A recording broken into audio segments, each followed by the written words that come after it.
It seems like all hell is breaking loose in Texas, but also in other parts of the country. There is a winter storm slamming basically the entirety of the nation, and Texas is getting the worst of it. Well, I shouldn't say maybe the worst of it, but Texas is underprepared for this. And we're seeing now this severe winter weather hitting Texas. A lot of people don't know the basic things that people in the Midwest know. For instance, if you're experiencing freezing temperatures and you don't have heat, you need to turn your water on a little bit so that it stops the pipes from freezing and then bursting from the expansion. This is resulting in water mains bursting. It's resulting in, surprisingly, the power outages, people, their food's spoiling. And it was the craziest thing to me. I'm hearing these stories about, well, the power goes out, refrigeration goes out, and then their food spoils. I'm like, yo, put the food outside. Yeah. But I guess many of these people haven't lived in places that are this cold. Texas wasn't prepared for this, and things are getting bad. These food shortages, however, are very, very serious. And so there's a lot we have to talk about in that regard. But for some reason, I guess the only thing that the mainstream media or the corporate press actually cares about is that Ted Cruz was taking a vacation. Yeah, we all get it. Bad optics. Ted Cruz, he's a federal level representative. He represents the state of Texas to the federal government. I don't know what he would be doing right now, that on a local level. But as a person, he's still a leader and he could do better. Ultimately, I think the bigger issue with Ted Cruz is that he just bent the knee and gave in to the outrage mob instead of just calling out someone like Cuomo and saying, shut up, I'm taking a vacation. So we'll talk about this. But I think the big issue we're dealing with right now, the bigger story throughout all of this, a lot of people are talking about energy. We've heard from Tucker Carlson, the renewables basically caused a large problem for Texas because they may be renewable, but they're unreliable. And Texas wasn't prepared to deal with this, essentially energy costs are skyrocketing. The lines are freezing. But many on the left are saying it has nothing to do with wind. It was the gas lines themselves freezing. And I just got to tell you this. Ultimately, Texas was just not prepared for this. But we've got with us Dan Turner, who is how would you describe yourself? I don't want to. What's your title? What do you do? Titles are very important to me, so please don't get it wrong. Sir. I started an organization, so technically I'm the founder of an organization called Power the Future, which is an advocacy group for American energy workers. But I'm an energy expert. I'm not going to lie. Yeah, I don't think I'm a braggadocious person. Although earlier I said how good I look for my age, so I guess I'm wrong. But energy is my niche. How long have you been in the field? 5 years. So we get to talk about what's really going on and if Tucker Carlson is correct, but we'll save it. We'll get to it because I also want to debunk some of these ridiculous memes. We've got some good irony coming up. We also got Luke Rudkowski hanging out. Well, Bill Gates is also speaking on this matter, and whatever he says is gospel, and we should always listen to him no matter what. But that's because Bill Gates is a scientist, right? Not only a scientist, he's like the Lord and Savior of our. He's like Luke, Save a Planet. Is Bill Gates a scientist? He's not a medical scientist. He's a computer scientist. He's not a scientist. No, he's not. He's not. He's a businessman. Oh. He's good at it. I literally have a shirt that says Bill Gates is not a medical scientist. It does really well. I just also launched 2 new shirts that I'm super excited about. And if you want to purchase them and support me, you can on thebestpoliticalshirts.com. And I'm also really testing the limits on Instagram. And if you want to see some pretty interesting memes, go to Luke We Are Changed. Luke got fact checked. I also, as a side note, there's another big story I definitely want to talk about. So I tweeted about the story from Time Magazine, the shadow campaign, whatever. And I was being a little snarky, and I said, they didn't say they rigged the election. They fortified it by changing the laws, blah, blah, blah. And there's this thing on Twitter called Birdwatch, where regular users are prompted to fact check the tweet. And I think out of all of them, there's only one that said it was potentially misleading, but they all said I was correct. I was just making a reference to a Time article. So the Poynter Institute, which controls Facebook fact-checking, said this is a problem. Because the fact-checker said, yeah, Tim Pool's right. Time Magazine said this. The fact-checkers are like, no! So they wrote this whole article saying it was a problem that when I was fact-checked, I was proven correct when they want their narrative. Yes. So we also got Ian, however. I'm just aghast at the story you just told. Thank you for the throw over, Tim. What's up, everybody? Welcome to the show. IanCrossland.net. Get a mug. Say hello. Come check out my new website. And Daniel, great to have you here. I'm very excited to talk about maybe even carbon recapture technology, the future of reusing the carbon dioxide, turning it into graphene, depositing onto metals and things like that. Oh, interesting. Yeah. There you Bypass mining that way. We also have Sour Patch Lids pressing all the I am buttons. here in the corner laughing at these guys and pushing all the buttons. I love my job. It's a good job. What can I say? Before we get started, my friends, head over to timcast.com and become a member in order to get exclusive podcast segments and even full episodes. Just the other day, we sat down for an hour with James O'Keefe, and we really just went at the mainstream media. We really just tore them to shreds. And if you want to listen to that episode, it is a members-only exclusive post. Go to timcast.com, check it out. But the site really is there because in the event that we get purged or nuked or banned or whatever, which is entirely possible, this is where you will find us. But don't forget, like, share, subscribe, hit that notification bell, and let's read the first story. Texas is running out of food as weather crisis disrupts supply chain. Texans running low on food are finding empty grocery store shelves. Food pantries are running out of supplies, and the freeze has wiped out substantial portions of the state's citrus and vegetable crops. This is from Texas Tribune. They say, the state's week of weather hell started with a 133-car pileup outside of Fort Worth. A winter storm unlike any Texas has ever seen quickly followed, and 7 days later, millions are without power and reliable water. They go on to mention, here's a quote. It was out of some are storing their remaining rations in coolers outside, and trips to the grocery store often do little to replenish pantries, saying, quote, it was out of meat, eggs, and almost all the milk before I left. Crystal Porter, an Austin resident, said about her local Target, which she visited Monday. Lines were wrapped around the store when we arrived. Shelves were almost fully cleared for potatoes, meat, eggs, and some dairy. 2 days later, one of Porter's neighbors went to that same Target, and the store was completely out of food, with no sign of additional shipments arriving or employees restocking shelves. Now, this is where emergencies get scary. You know, we've had stories like this in the past. There was one story about an algal bloom in Ohio, I think it was. And within an hour of the news breaking, all bottled water was gone. Now, the difference here with Texas is that, I mean, this has been going on for what, almost a week now, where the power's gone out, millions are without power, people are freezing, and now people don't have food. So I guess I'm curious, Dan, because, you know, you're the energy guy. If you want to let's just have a conversation. Why is there no food? What's going on? There's no food because there's no energy. I mean, energy does make the world go round. You think of the amount of energy required to bring in via rail, via truck, to restock those shelves, right? When the energy supply disappears, everything else will go with it. And that's why, you know, I get very excited about energy. I love this issue. We were talking about it. You know, I can become a real geek on it. But it literally is the foundation of all of our life. We're all here because we were able to get here somehow through energy, right? We were able to get in our cars if you took public transportation, which I know none of us, I definitely didn't, right? But people who are listening to us right now, people who are watching us right now, electricity. From the very first thing you did this morning, think about it, at least for me, the very first thing I did was turn off my iPhone alarm. Yep. Energy. The last thing I will do, and when I set my alarm to make sure it's on, even though it's supposed to repeat, I always check, I will turn off the light. Energy. Well, let's get a little bit more specific. They mentioned that food crops are failing.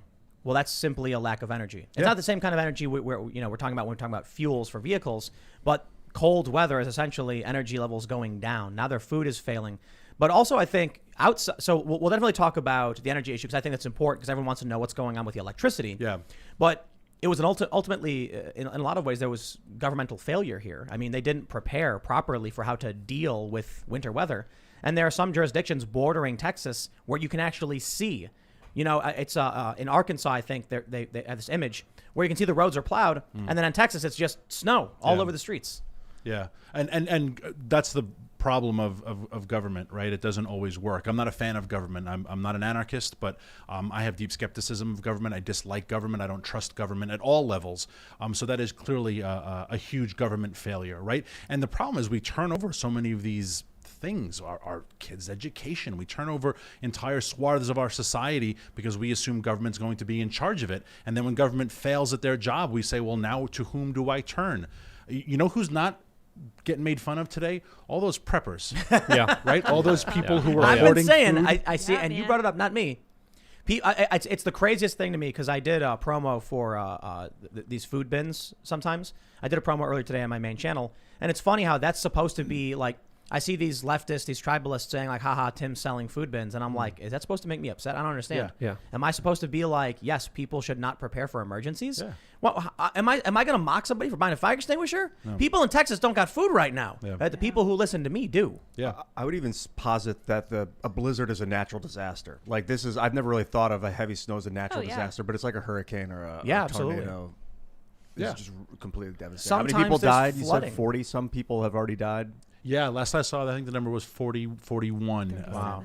37. Yeah. So Yeah. To say the government's not prepared is definitely an understatement here. And what you were talking about here is, of course, Arkansas and Texas. There's a viral photo going around of the same road, and right on the border, you see in Arkansas, the road's plowed. In Texas, snow everywhere. And this is in part why a lot of trucks are not able to go to the supermarket.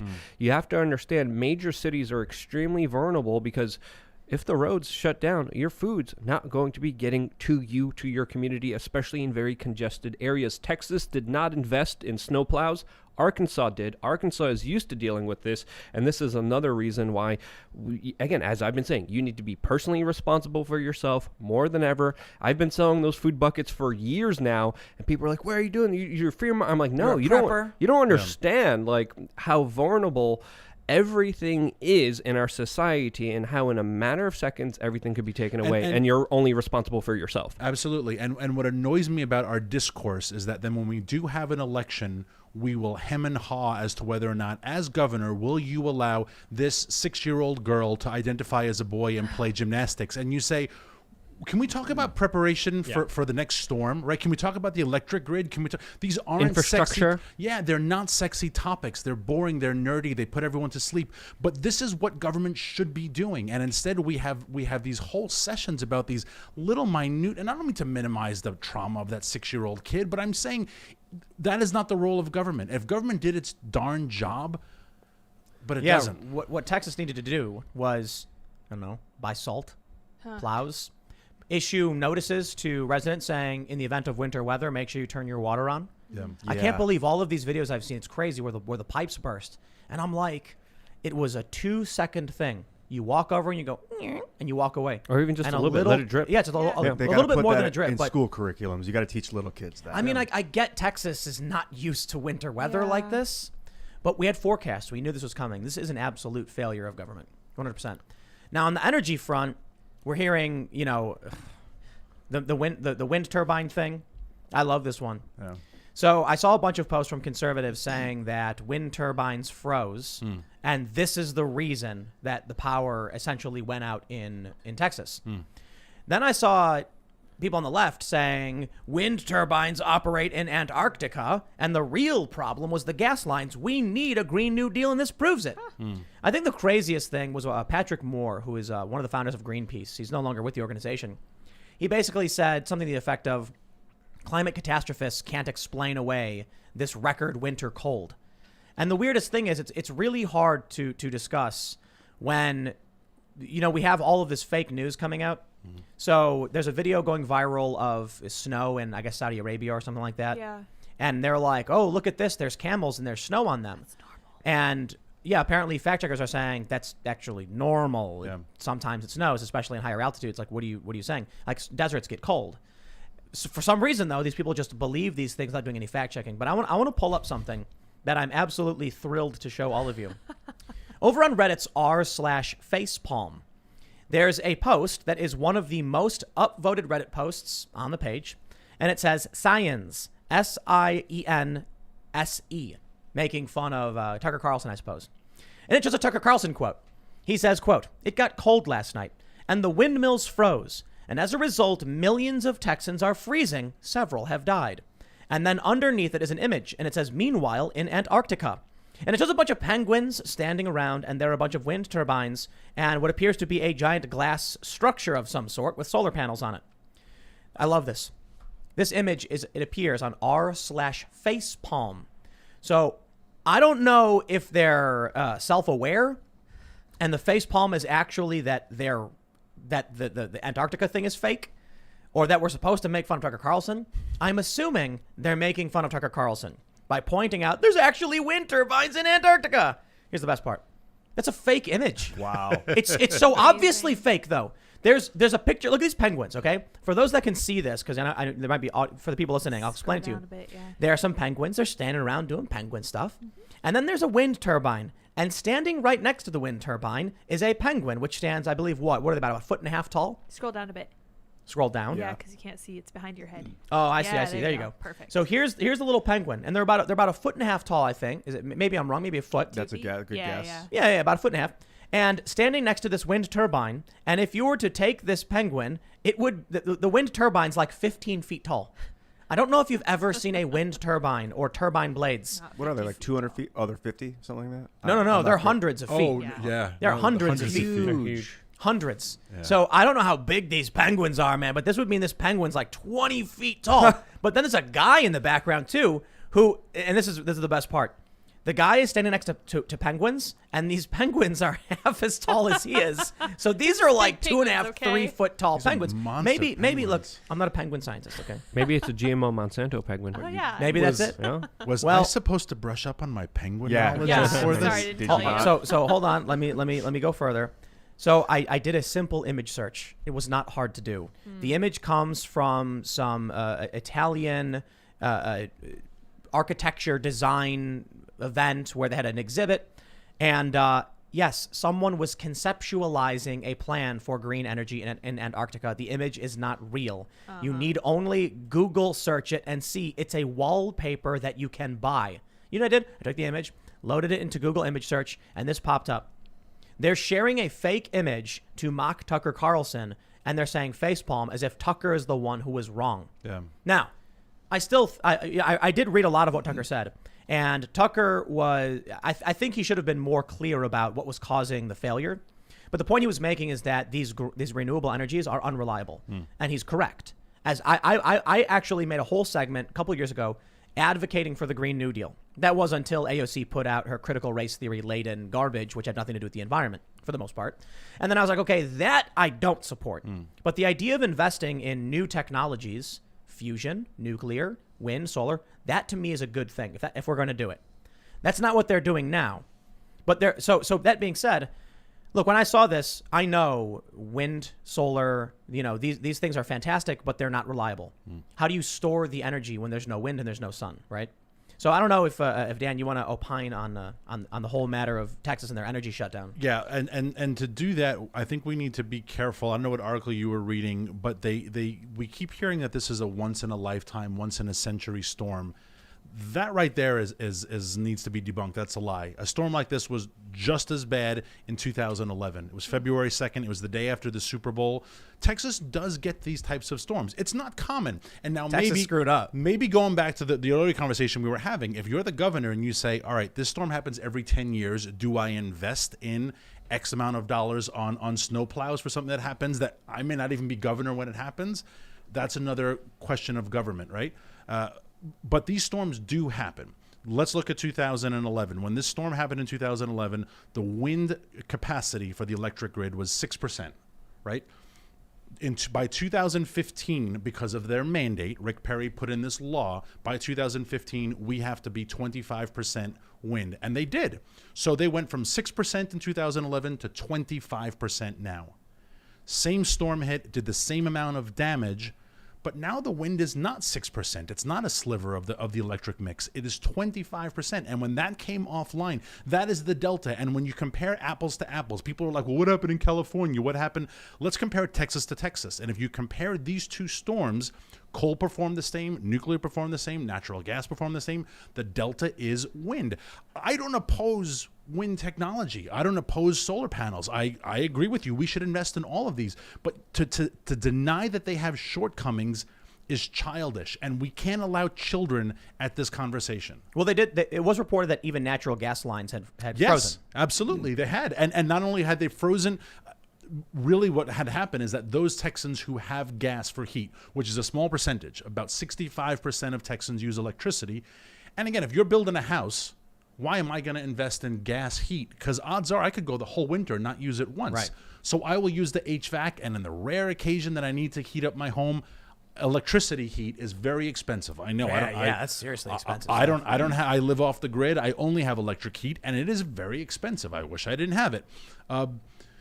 But those people who do have gas heat, which is enough of a percentage, well, they all jacked up the thermostat. So the natural gas pipelines that would have gone to The electrical plants or whatever. were now deviated by magnitudes to people's homes. Should Texas have been prepared for that? Absolutely, they should have been prepared for that. So there are lots of failures of government, failures on multiple levels. But to say that the thing was not wind turbine is just a lie. Well, wind so is the thing.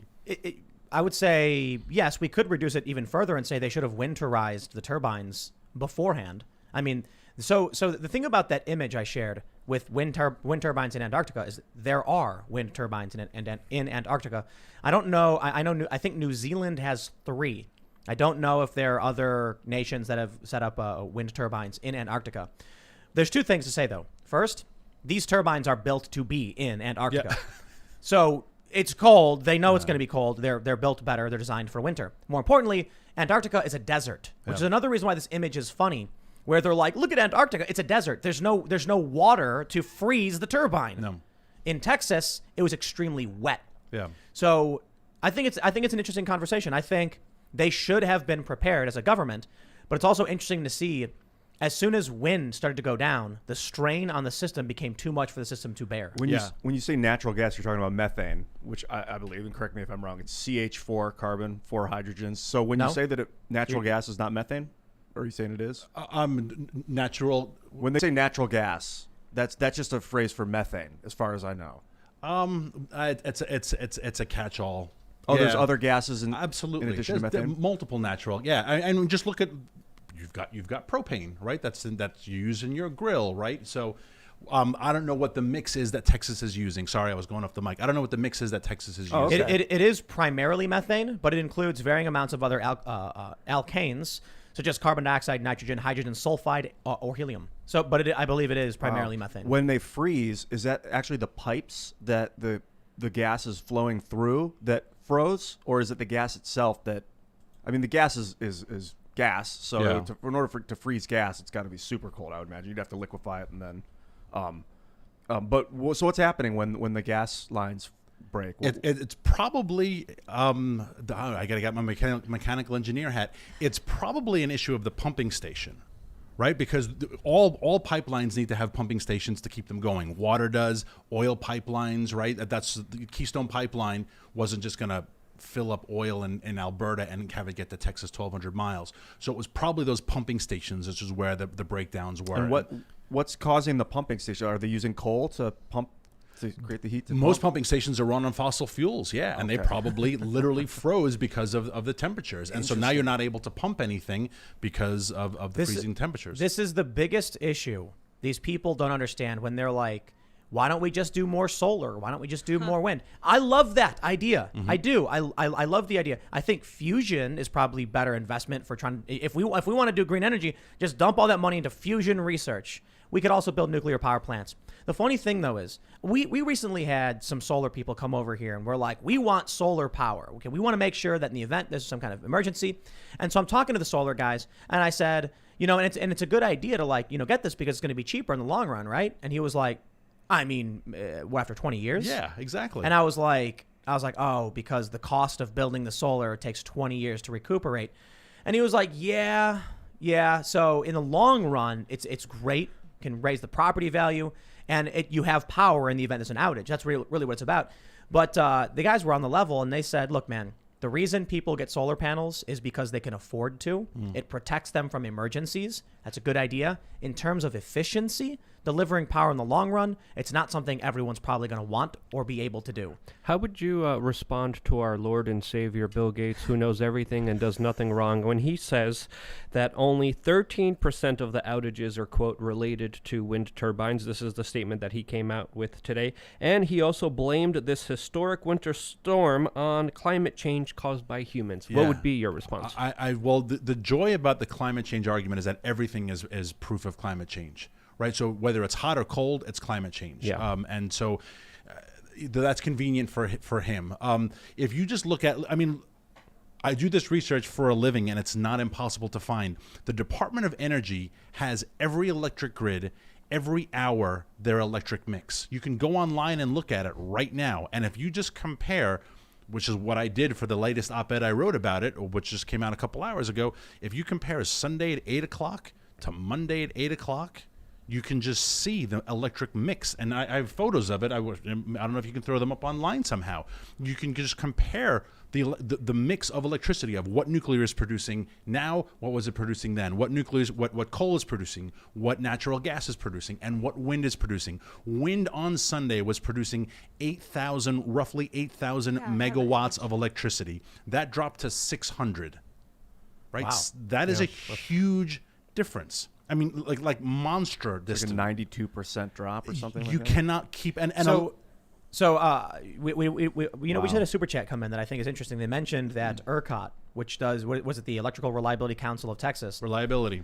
they were saying basically that it's like a trading market, and the cost per unit skyrocketed. The super chat says $9,000 from where it was normally $25. So people just weren't coming online. It was just too expensive, and so the system essentially just crippled itself. Yeah.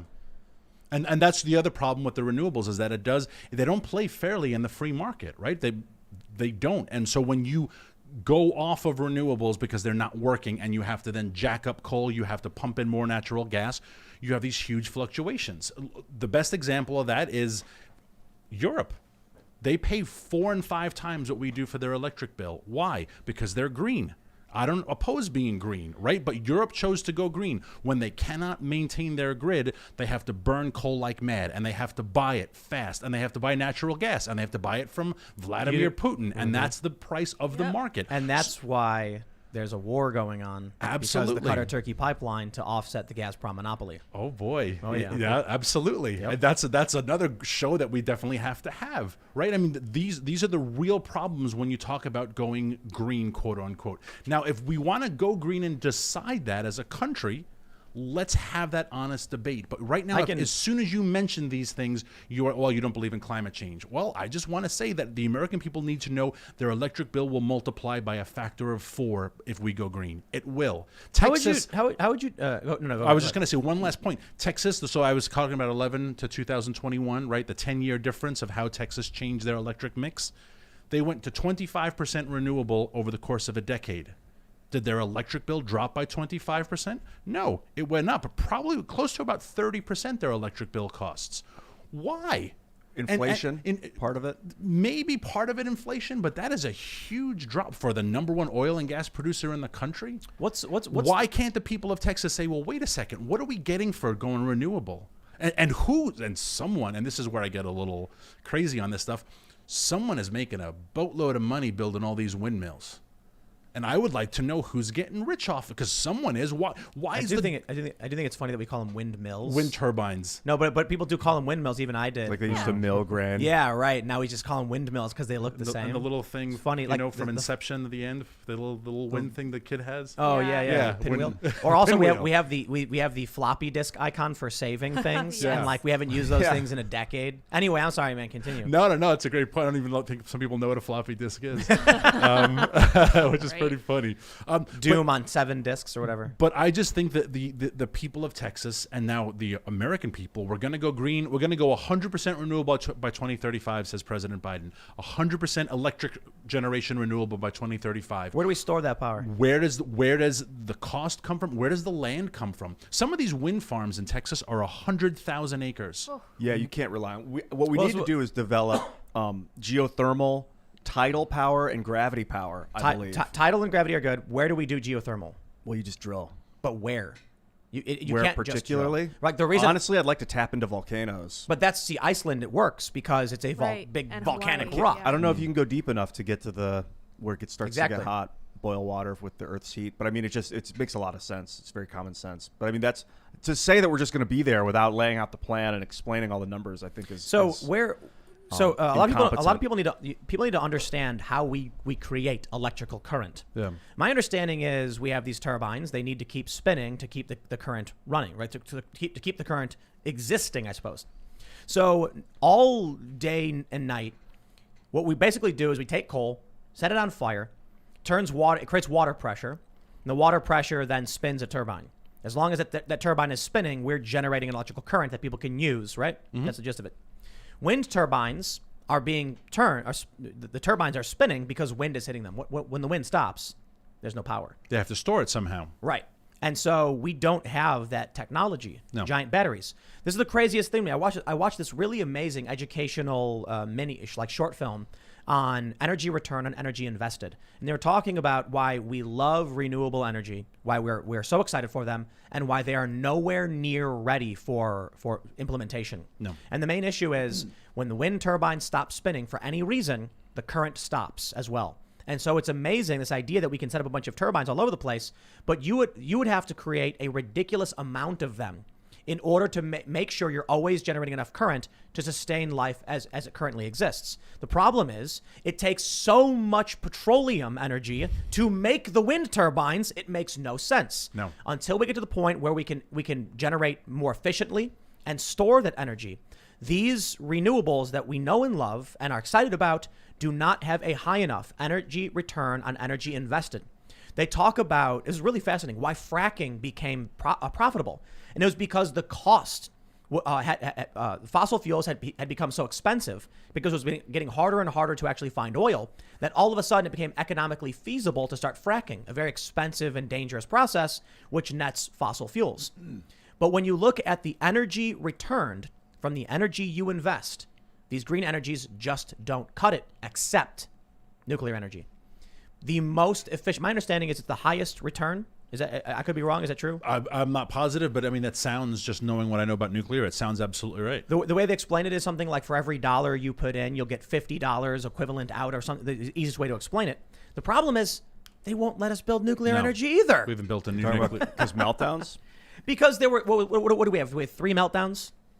Everyone We keeps talking about 3 Mile Island, but no one can tell me Chernobyl, what actually happened there. 3 Mile Island and Fukushima. Fukushima was absolutely Chernobyl? horrendous. Melted into the ocean. There's corium all through the ocean, irradiating the Fukushima's water. really, really bad. Yeah, it's pretty bad. The problem is so you have these older reactors. They were built. We didn't, I think some have been decommissioned. There are problems. Don't get me wrong. The newer technologies, I guess there's a lot of excitement around thorium salt reactors. I don't know a whole lot about it, so I'm not going to get too much into it. But Fukushima was a major natural disaster.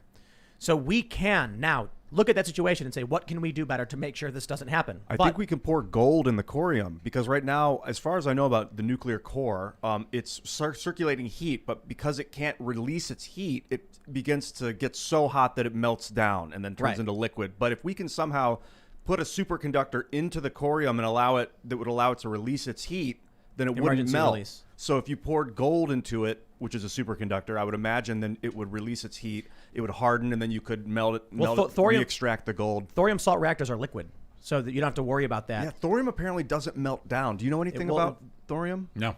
My understanding is that it's a liquid reactor, so there's no concern over a meltdown itself. But And it melts the salt, and then the salt is boiling basically, which don't know enough to stores get the into heat? it. Okay. All I can really say is there are a lot of people asking why we aren't building nuclear reactors because they're completely carbon neutral. I mean, well, not you got to use oil to build them, right? You need that oil energy. The other thing people need to realize too is that we operate our vehicles.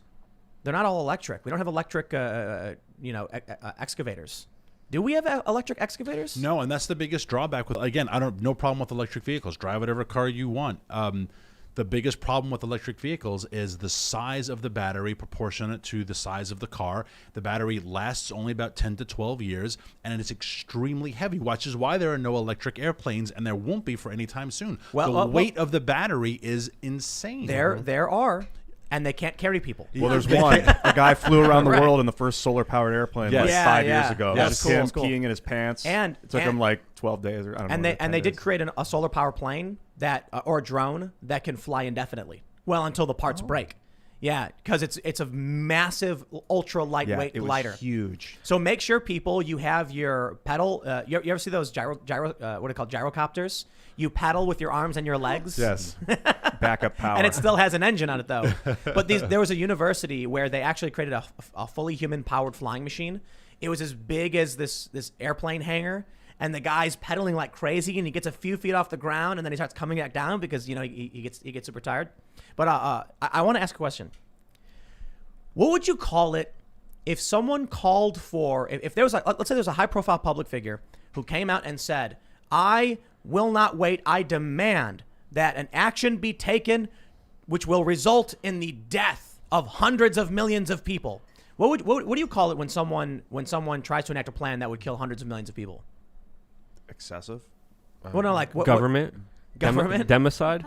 Democide isn't democide. Wait, what is democide? Democide is death by government. Oh, It's the number one leading cause. It's the number one leading cause of death in human history. so I'm just trying to. What's the word for a person? Genocide, I think, is the word. Is that it? Are you sure? You're saying Greta Thunberg called for genocide? You're talking about killing hundreds of millions of people. Yeah. By taking a direct. that would be and- I would genocide. call that Yeah. genocide. So you're saying that Greta Thunberg called for genocide? Indirectly. Because I didn't say that word. You did.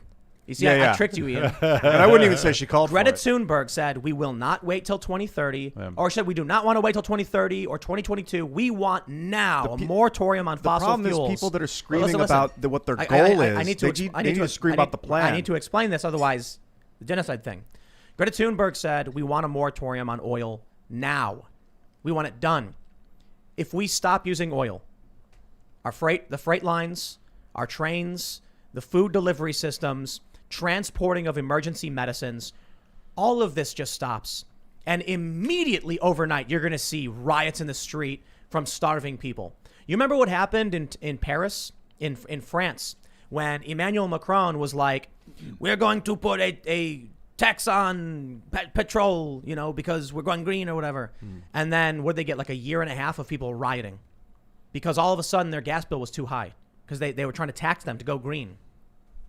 People want to live, I was actually surprised to find out that people are fond of living. Yeah. Surprising, huh? So when the government comes in and says, we're not just sacrificing your quality of life, we're restricting your ability to feed your family while we fly on private jets. Yeah, exactly. Yeah, you bring up a very important point because when you see the government's response to the climate crisis, it usually means hurting the average person, the middle class person, the low class working person. They're the ones that are going to be paying for it as they literally flying around in their private jets and don't give a darn, and sometimes even profit off of this new idea or innovation that's a carbon tax, a tax on your breath, a tax on your CO2. And I'm like, how more ridiculous could they get? I could just see them sitting around in the table being like, we're just going to tax them for breathing this time. Whoa. Yeah. You're forgetting the UK. Yeah. They're going to tax you and you're going to need a license for it. Exactly. And it's just like, if you think government licensing is going to solve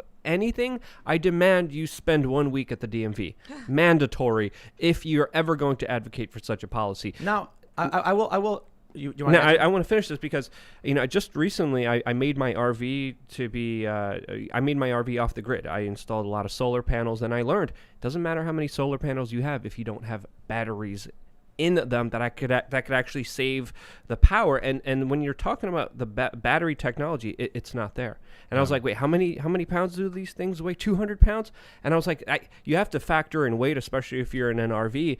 And the battery technology, you would think you would spend some innovation and some money and some investment and some technology looking into making that better, but it's not there yet. Ian, No. And educate Luke on new battery technology. Oh, Well, Lord. I was just reading about graphene batteries. Boom. We're talking about superconductors. I was actually just reading about condensing graphene or carbon dioxide into graphene. And what you do is, I'll read this. This is from designnews.com. And the title is Researchers Develop Graphene from Carbon Dioxide. It says that the project endeavors to synthesize graphene, specifically mimicking photosynthesis by turning carbon dioxide and oxygen, metal-based enzyme ribulose biphosphate carboxylase oxygenase, and you combine the carbon dioxide. A little bit too in the weeds. This is a really just technic- confused. This is a really technical article, but ultimately we're going to have to advance our battery power. I wasn't. Yes, we should. We have to. I want to we have contain to. lightning energy. We should be using lightning as our power source. The problem is we don't know the charge of lightning. We got to So it's pound hard these to capture batteries with properly. it and just store it. So the reason I shouted you out is graphene. Yeah. We are moving towards really great advancements in solid state battery technologies, graphene based battery technologies. Here's the crazy thing. We talked about this before. I recently bought like 5 graphene composite batteries. They use lithium ion technology, but there's like a lattice of graphene through it, which allows it to charge like the whole thing. It's 2.5 cell phone charges worth of power, charge up in about 10 to 15 minutes. So normally you plug your phone and it takes 20, 30 minutes. Now it's half the time This is or like even the faster. cutting edge, dude. This is like when we had like 32 kilobyte computer Right. RAM stuff. I mean, in 10 So- years, we're going to be able to charge in like 2 seconds, and we're going to have days of power. The big problem is batteries, man, they're particularly brutal. I mean, if you get a punctured battery and it blows up on a phone, Yeah. that's why they tell you on planes you can't bring lithium-ion batteries onto planes. And they're brutal for the environment. And lithium-ion batteries are primarily made of bauxite, and bauxite is mined 90% of it in the Congo by slave children. And let's be honest about that. Yeah. Right, You and know- so we're you know- all going to have electric vehicles. Joe Biden has said that we're all going to have electric vehicles. Well, how many more slave children do we need to employ, or Well, that- do you employ slave children? I don't know what the proper term is. That- Right, these are just the real conversations we have to have about going green. And We- also we- China having these rare earth minerals that they have a monopoly on. 95%. That they're also just yesterday threatened the United States about setting up an emporium where they won't be sending it to the United States. but you know they're not really rare. well, The they're US called rare. They're called Yeah. rare earths, but it's just that nobody is mining them properly. We have them all in America. Right, but China can do it, so we don't want to do the labor. I Absolutely. suppose. So if you wanted to be really green, you would allow us to mine them here. It would be better for the environment. Let's- We would have right standards. Can we just get some of these environmental leftists to admit we live in a neo-feudalist system where people in Europe and the United States get to live off of the slave labor of the serfs in the Congo mining the bauxite, and in China in the rare earths? One of my most disliked people in alive right now is a guy named Tom Steyer, who's a billionaire, big environmental cause funder. He vehemently opposes coal in America, goes out of his way to try to shut down coal mines in America, does not want any more coal. He made billions of dollars off of investments in coal in Indonesia and China. So he'll be damned if a guy in West Virginia is gonna mine for coal, But but a 9-year-old girl in Western China, totally cool, No, dude. no, but don't you get it? He's kicking the ladder down after he made it to the top of the mountain. Absolutely. He's like, you can't come up here. I'm rich. You're right. It him off. really is a feudal system to a certain extent. Look at John Kerry on his private jet, Leonardo DiCaprio on his private wait. jet. John Kerry flew in a private jet to pick up an environmentalism award. and That's like a fire truck on fire. I'm sorry. I love that and analogy. trust me, if I had married a rich heiress, I too would not sit in the middle seat between like the nursing mom and the girthy millennial. Like I would much rather girthy be on a millennial. private jet flying to Iceland. Yeah, I wouldn't be you like know? Ted Cruz trying to get myself bumped up to first class, which he unsuccessfully did. No. I heard he did get it. I heard he did it. That's the really? story that I heard right Sad. there. But also, Bill Gates flew to the Paris Accords in his private jet. Yeah. So not many people know that. The last big Google pre-COVID, when Google had their big climate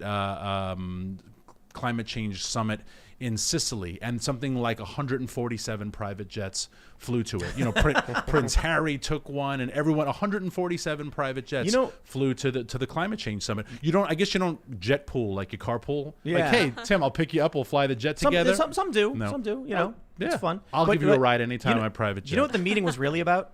I really doubt they all sat down and looked at each other and said, "Man, this global warming's a bad thing. We got to figure out how to save the planet."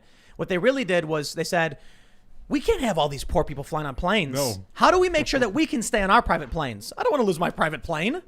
Yeah. That's what it is. You get everyone else a sacrifice so you don't have to. Yes. And that's where we are when it comes to a lot of these green decisions, right? I just want to know who are the people that are going to die. We know who are the people that are going to lose their job. We talk about it. Well, they'll get a green job in the future. Okay, if I'm a Keystone Pipeline worker, I've been now 3 weeks without a paycheck. So when's my green job coming? Blah, blah, blah. The future is green. I wanted to expand a little on this battery conversation. There's another article by Wired. Are radioactive diamond batteries a cure for nuclear waste? This is a good one you might want to pull up. Looks simple. Well, we have there was a big breakthrough recently on solid state battery technology, which apparently would revolutionize everything. It's like higher energy density. So this stuff takes the spent nuclear rods from nuclear power plants, which normally we have to store in like boxes that are just in Yucca We bury Mountain. 'em. for Yeah. 1,000 years. Now you encase them in glass and you use it as a heat source for electricity, and they last 1,000 years. Yeah. This came out August of 2020. I mean, this is literally here. We just need a president or a system that understands it and wants to push it. It's political. Yeah. Right? I That's the problem. I just think they're ignorant. No one look. In the world of politics, these people are looking at what's going to get them elected. Nuclear is scary. We've already seen the giant lizard breathing radioactive fire and blowing up buildings, and now people are scared that they're going to, grow a third eye or whatever, and they think nuclear energy is the apocalypse. Nope. My understanding is that nobody died in 3 Mile Island. No. right? No one even got a cold. Chernobyl, however, was failures of the Communist Party. Absolutely. And it was look, what happened with Chernobyl was complicated but political. It was war. It was Cold War, and the Soviets were rushing full speed. They had a system where people would like, when you live under authoritarianism, you just say whatever you need to say to survive. And so when they were having more and more problems, the people are like, yeah, everything's fine, and that's what they kept doing. And then it got really bad. The whole thing went up, and there's a lot of problems there. Don't get me wrong, that's scary. That's a major crisis. But hold on, what's worse? All of the nuclear energy disasters we've seen so far, or all of the oil spills, Deepwater Horizon, the oil slicks and the damage that it's caused, the dead zones it creates in the oceans. Look, I think fossil fuels are important, and I think the challenge right now is that we have, we're at 7.8 billion people. We're trying to make sure they don't die because we want them to live, but while recognizing it takes a lot of energy to make sure these people are getting food, they're getting heat. Some people don't have food or heat. Yeah. And we actually try to subsidize that to help them because we don't want people to die. But the problem now is you've got people saying, curtail the use of our most efficient form of energy so far. Okay, well, then all these people are going to die. Yeah. And that is the adult conversation we need to have.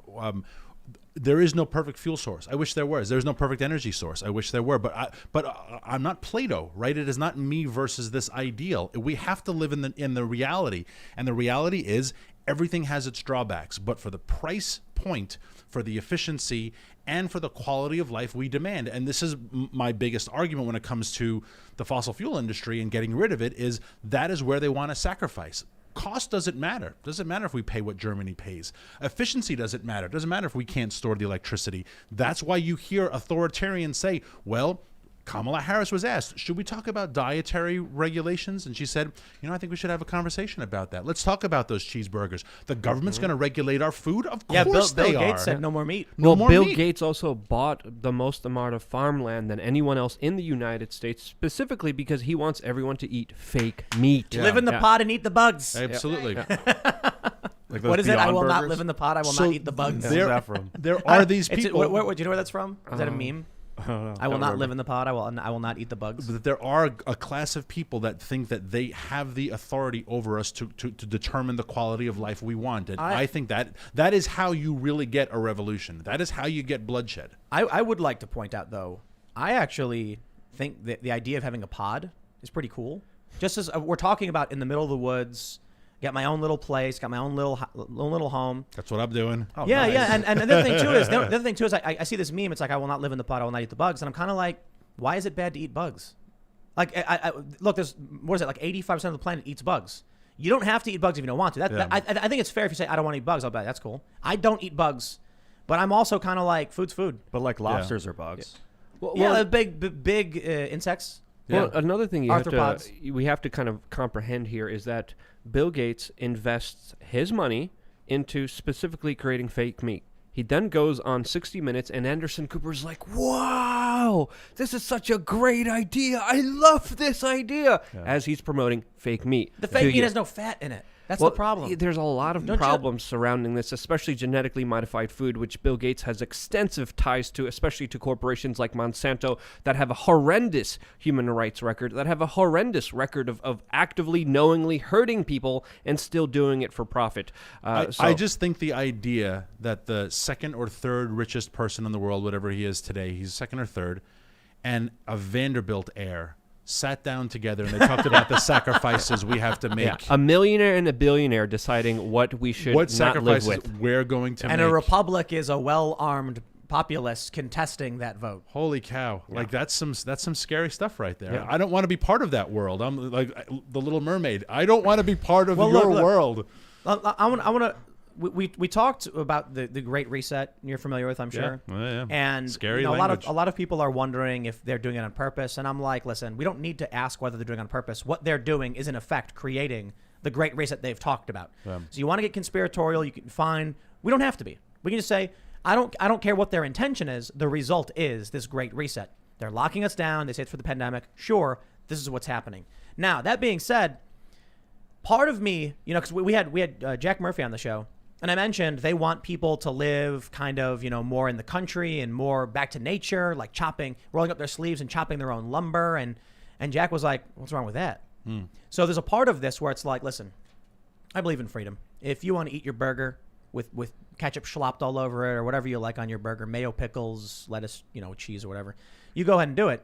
I, however, think there's a lot to be gained from regular people who are addicted to this system getting out, learning how to work, going to the woods, actually learning how to raise chickens, raise meat, pig, cow, whatever, and just being responsible for themselves for once in their lives. Yeah. Too many Americans are gluttonous, living in big cities, demanding the government do the work or take the labor from other people to pay for them. Yeah.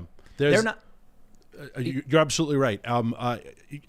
I am born and raised in New York City. I lived in D.C. for a very, very long time. I have a year now. My fiance and I got a little farm, and we're You doing got chickens? that. Chickens, sheep, turkeys, peacocks. Aren't chickens awesome? I love them. Yeah, they're fun. What do the peacocks do? They're for noise? they Make noise. They make a lot of noise. They are ultimately for profit.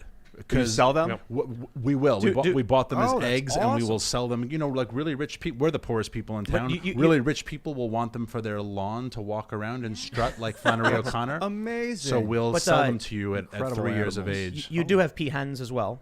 We have the females. Yes. Peahen. and they Yeah. lay That's eggs. called, right? You eat the Yeah. eggs. They're not old enough yet to lay eggs. Hopefully the eggs will be fertilized and we'll have more of them. Do you have roosters for your chickens? I have too many roosters, and Aren't they so hilarious? They are, and they can be very mean. Yeah. Those I know, are but it's funny. funny. But Like my- this rooster's they're like running at you and dinosaurs. like yelling at you, and I've you're got scrapes all over me. But the point I was going to make is I was that DC feat. Like going to brunch and getting a reservation was the big thing, and you didn't do manual labor. And I have for the last year, and this goes back to Benjamin Franklin and Thomas Jefferson, who argued how it was man better, but it goes back to Locke and Hobbes, it goes back to Plato, Aristotle.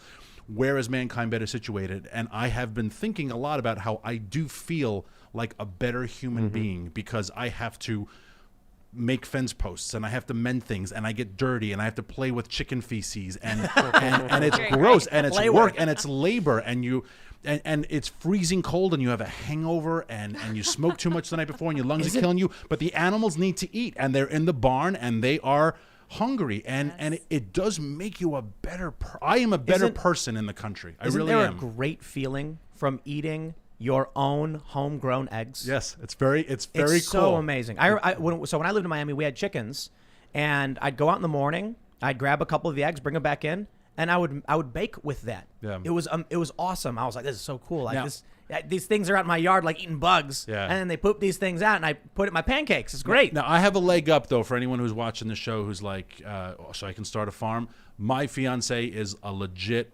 Aussie outback cowboy who grew up on 25,000 acres, and he did this his whole life. So I had You're help. cheating. Guide me. I had cheating, right? Like he thinks this is a joke. Like we have It's so easy. a couple sheep and chickens. Like this isn't. I had 5,000 head of cattle on my ranch. So I have a leg up, but still, it's a great. It makes you a better person. It's fun and it's exciting and it's different and you learn so much about life. I lived Yeah. on a pig farm this summer. Very gratifying. It smelled a little bit, but Yeah. but I learned a lot of really interesting things about See- nature and how the world works that you would Yeah. never understand in a big city. And we have as a couple of sorry to interrupt you. We have all heritage breeds, who we talked a couple of times about GMOs. Right, there are these breeds that are dying, and we're doing our little part to save them because we have crossbred them so many times for meat, for large-breasted chicken, for fattier pigs. So we have all heritage breeds, and they're not as pretty, they're maybe not as tasty, but they're authentic Yeah. and they're real and they're fun looking. They're funny looking. They're kind of ugly. Yeah, the genetics. Kunis, People need to understand the genetic splicing and the genetic kind of larger kind of organizations that are putting together these wild experiments are absolutely mind-boggling and scary to say the least. Yeah. My friend accidentally became a pig farmer because the government said kill all the pigs. Right when COVID hit, they were like, well, rather be safe than sorry, kill all of them. He went to a local farm, picked them up illegally, and then brought them to his farm. And then we learned, like, oh yeah, these are specifically bred pigs just to get fat. Yeah. They're not to run around. They're not to live. They're just going to be sitting here and eating, and that's it. Here's the question I have for your average rural living conservative. Wouldn't you like for just once in their lives these urban liberals to understand why you need a weapon, why you need a gun when you're out in the middle of nowhere and you got some animals and you're worried about feral hogs or you're worried about coyotes. And you got to protect those you care about, not just your animals, but your family.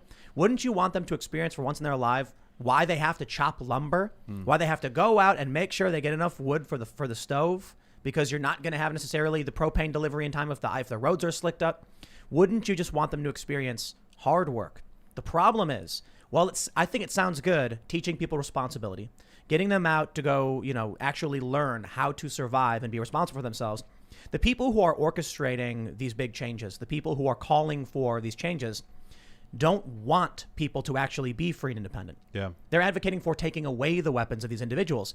And I know a lot of people say, Tim, the Second Amendment isn't about hunting and stuff like that. I know. It's literally about securing a free state.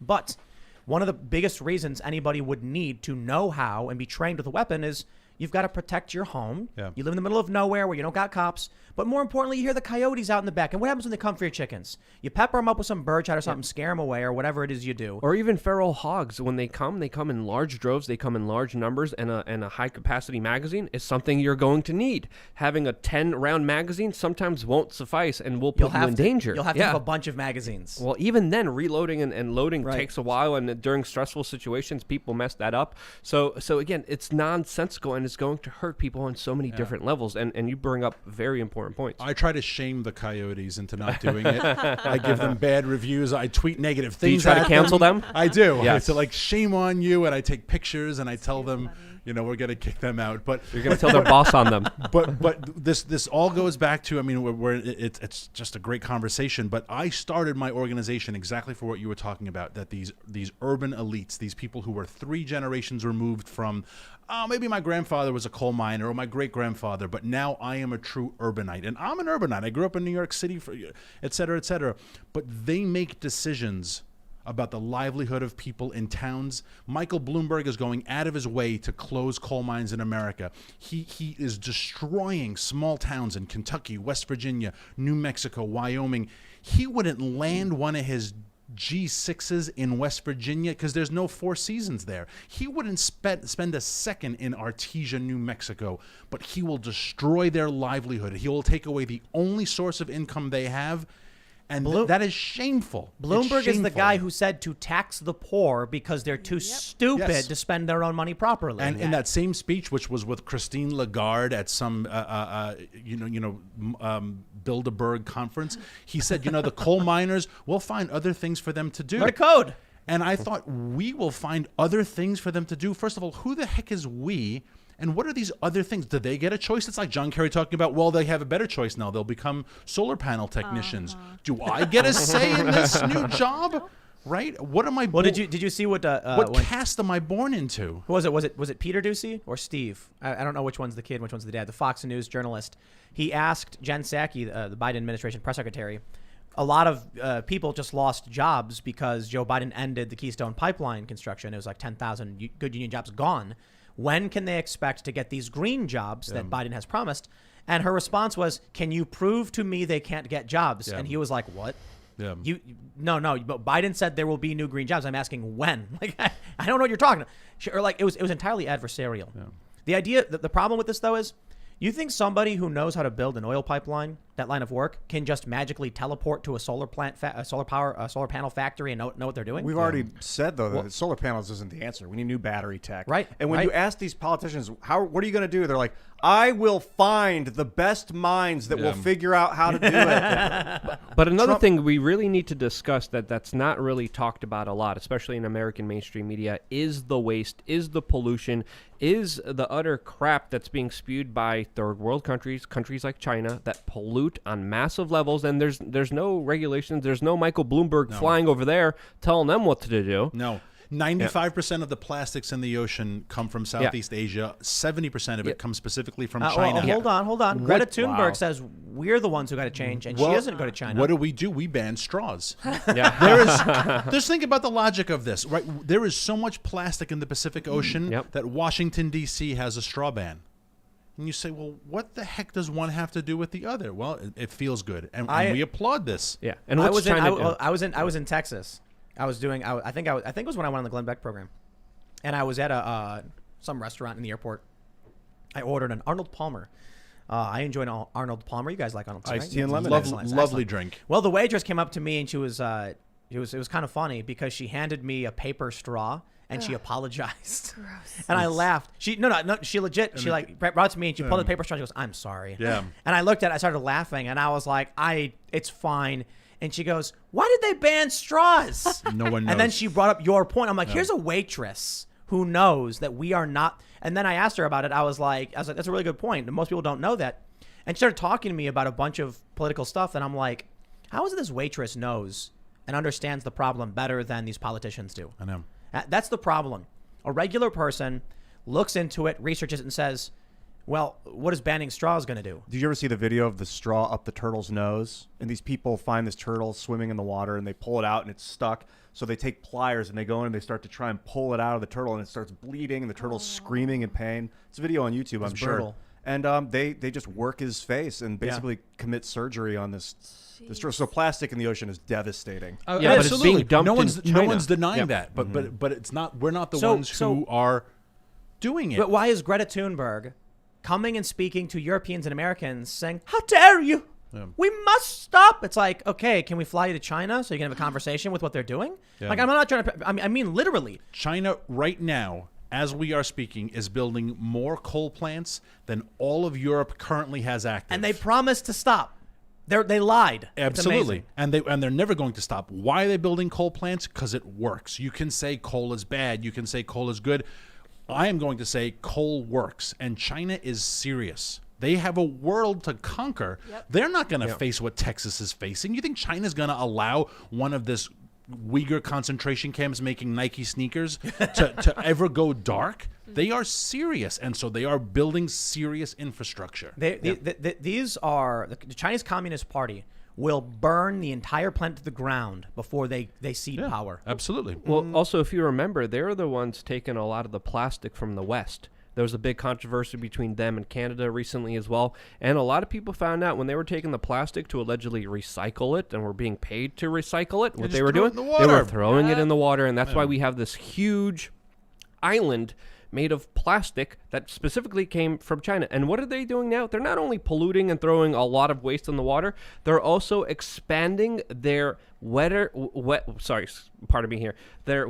modification program, which of course they actively used. They used it during their Olympics, but they're now making sure that they're going to be able to manipulate the environment to their own personal benefit, which is going to hurt a lot of countries surrounding them as well. We saw a lot of tragic stories coming out of China, specifically with them trying to stop rain during the Olympics, causing massive flooding in other areas. They're now expanding this to huge levels that we don't even know about, don't even comprehend, and the devastating effects from this will be far bigger than even some pollution, according to some experts. I think there's just cultural differences, though, between us. You're right, and- you're right, Yeah, you're right. It's just Cultural norms. Cultural. You know, I have so much respect for Joe Biden. He didn't want to be a xenophobe like Trump was. You know, how dare Trump call out China for not warning, for lying to the world about the coronavirus and igniting this massive pandemic? It was bigoted of him because the only reason he did it was because it's China. Yeah. That's the only reason. And China has so many vulnerabilities that if we were serious about freedom and the livelihood of our fellow mankind, we could cripple China. They need to import 12 million barrels a day of oil. Whoa. You don't want to be racist there, buddy. We You can't talk about China like that. Joe Biden says it's just cultural differences. You know, we got to let them do their thing. right? We could just stop sending all of our jobs there, right? We could stop buying Nike sneakers. We could stop watching Disney, right? Like we could easily end the China wrath, but we just choose not to because it's convenient, it's cheap. This is why I was saying part of me just wants like a legitimate call for people to get back to nature to some degree. Yeah. Go out and tend to the chickens, man. Chickens are hilarious. I don't understand how a person could look at a chicken and not laugh. Yeah. It's like watching them do their thing is like, it's just hilarious to watch chickens do their thing. And maybe this pandemic has showed us that you really can live anywhere, right? If we can work remotely, then get the heck. And I'm from Queens, so anyone who's from Queens, you know, get the heck out of Queens. Go just a couple, you know, it's 60, 70 miles and your life will change dramatically. The air is better. Oh, There's the people are trees. nicer. I had a hard time leaving LA. Like I felt like I was failing. Like I failed in my life because I was leaving the Mecca. Yeah. But it's just the day of decentralization is upon us. Yeah. So we have out here a city of cardinals. I've never seen so many cardinals. They're So beautiful. it snowed recently. Everything is white. I look in the tree and there's red spots all over the tree, and I was like, damn. Yeah. Living in the city, you see one and you go, hey, look, a cardinal. Oh, man. Exactly. And Out then- here, and then it's like, a oh, the million cardinals pigeons. won't go away. Yeah, yeah, and you If- see bluebirds, and you see different Yes. flowers, and you hear different sounds, and it's And if just if people got away from these cities, rolled up their sleeves, did a little bit of hard work, their lives would improve, and it would cut off the supply line to these corrupt companies like Disney praising the paramilitaries in Xinjiang. It would cut off NBA and these other companies. It's like I'm reminded of that Simpsons episode. Just don't look. Yeah. You know, the Treehouse of Horror when the advertisements come to life. Just don't look. I got to tell you, man. If I had a choice between watching the Super Bowl and watching a chicken walk around, I'd pick the chicken. I'm not kidding. It's funny. It's Yeah. just like, Dude, it's hilarious. They're caught- just like so dumb. I caught myself staring out the window this morning at the snow falling for like 10 minutes. Super I was just fun. standing Snow is there beautiful. looking outside. And it was like Betsy was sitting next to me, the cat. And it was like she was watching outside too. And I Watching the realized birds. it's like TV. Like Yeah. we're watching. It's like better TV than for TV in a cats. lot of ways. It is TV Yeah. for cats. yeah. Well, Just looking people outside. are a lot happy and healthier living out in the wild, living out in nature. Yeah. There's no crazy crackheads. There's no pollution. There's no stress. And There's there's no no guy anger. beating you over the head with a baseball bat, needles. which just there's a viral video going There's- around in there- New York I City hate- right now. it's There's no disgusting. Cuomo putting sick Yeah. people into your Seriously. nursing Yeah. homes and killing your parents. Threatening assembly members that they're going to be destroyed if they don't say nice things about that particular response. Yeah. It's I mean, I lived in the city too growing up, and I hate it. I'm Yeah. so happy I'm not there Yeah. anymore. And I'm telling you, like, you feel stuck in there. I mean, I felt stuck. I was like, I can't leave New York City. If you can't make it in New York City, you can't make it anywhere. Yeah. I love the city. I love the nightlife. I love being able to go out. And then COVID happened, Yeah. and then I'm like, this is an absolute police state tyrannical hellhole. That's the epitome of the worst elements of communism mixed in with Big Brother literally stomping you in the face with its boot every single chance and opportunity that they get. There's New York City inspection officers literally running around with binoculars trying to look through your windows to make sure that you're not socially distancing enough. There's people rummaging through your trash even before COVID, making sure you recycled correctly. Meanwhile, the whole recycling whole How- agenda is a scam anyway. How about Jack Murphy telling us that he was like lifting weights in his front yard with his kids, and the Yeah. neighbors called the cops on him. Yeah. 3 times. The Why- Karens. Why would any? You know what, man? I don't like the authoritarians telling people to live in the pod in a city that smells like sour milk. Yeah. There's a way out. Okay, if you don't want to live in the pod, you don't want to eat the bugs, you move out to the middle of nowhere. Life is probably in some ways harder, but life is more fulfilling. I saw a meme the other day where it was, I think we mentioned it on the show, it's Bob from The Incredibles. He's a superhero, right? But now later in his life, he's an insurance adjuster or something. And it's like, the meme was me at work contemplating my pointless existence or whatever, my purposeless existence. And I'm like, bro, your life is only purposeless because you are living in a concrete block stacked on top of other concrete blocks in a city that smells like sour milk. Yeah. And if you go out and get away from this, not only, here's the thing. Here's the pitch to the environmentalists. You want to save the planet? You want less carbon emissions? Advocate for people to go out, do some hard work on their own. Stop relying on fossil fuels for your energy and use a little human power. Yeah. Chop that wood yourself. Or relocate your headquarters rather than on, the Lower East Side of Manhattan, on where like the Sierra Club is.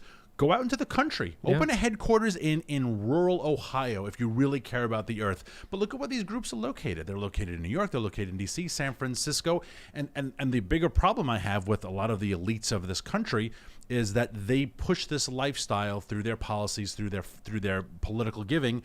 But when the crap hit the fan, what did they do? They jumped on their jet and flew to the Hamptons. They flew to the Bahamas. They flew to Cancun. That's the problem with the Ted Cruz thing, is not that he left. It's that people don't like that he had a choice. Yeah. I am stuck here, but I have the choice to leave. And if we're all in this together, well, you can't say that. Remember that meme that said celebrities spell out hope on their yachts? Babylon Bee. Yeah. It's true. We're not all in this You know- together. If you are pushing these policies, but you have a $40 million beach house in the Hamptons. true. And It'd be then like you if also you were- live by a different set of rules that don't apply to anyone else but you. Yeah. They get to scoot around. They get to go to restaurants. They get to go get their haircuts. Meanwhile, you can't go outside. You can't even meet your can't family. lift weights but with your friend. You can. If you have Just enough not money, In if the you're in the club. cities, Yeah. Not in the cities. Yeah. We can walk outside right now, no masks on, and no one cares. In fact, you can walk outside here, shoot a gun, nobody cares. Yeah. You live in the middle of nowhere, you get more space. And I've talked to my friends about this. When I said I was leaving New York City, they're like, why would you leave New York? And I said, listen, the closer you are jammed to other people, your personal bubble of your freedom gets compressed. You can't even play music in your New York apartment because you got 4 neighbors complaining with a loud noise. Yeah. You move out to the suburbs. Now you can play music in your house, and your neighbors mostly don't care. But 6 a.m, you want to go outside and maybe target shoot or something. You can't do that in the suburbs. You Move out nuts? to the country, you can. You go out to the country, and you can go outside with a 50 BMG semi-auto and just unload, as long as you got appropriate backstop and you're properly acting. Now I think it's funny when I see all these posts. Like we had this thing happen with Laura Boebert. She was doing a Zoom call. Lauren Boebert. She had the guns behind her, and all these like leftists are like, "What is she doing with guns?" I'm like, "Why do you care? She lives in the middle of nowhere."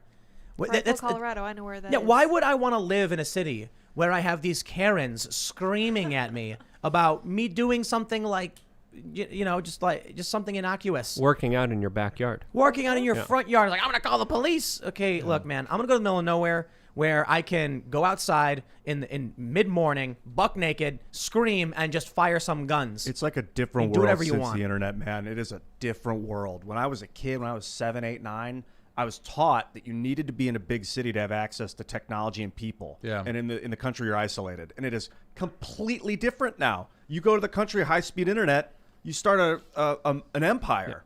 This is one of the reasons why New York City is going to collapse. A lot of people aren't coming back because they're realizing they don't need to come back. Everything that they used to do at the office, at their workspace, they could do online.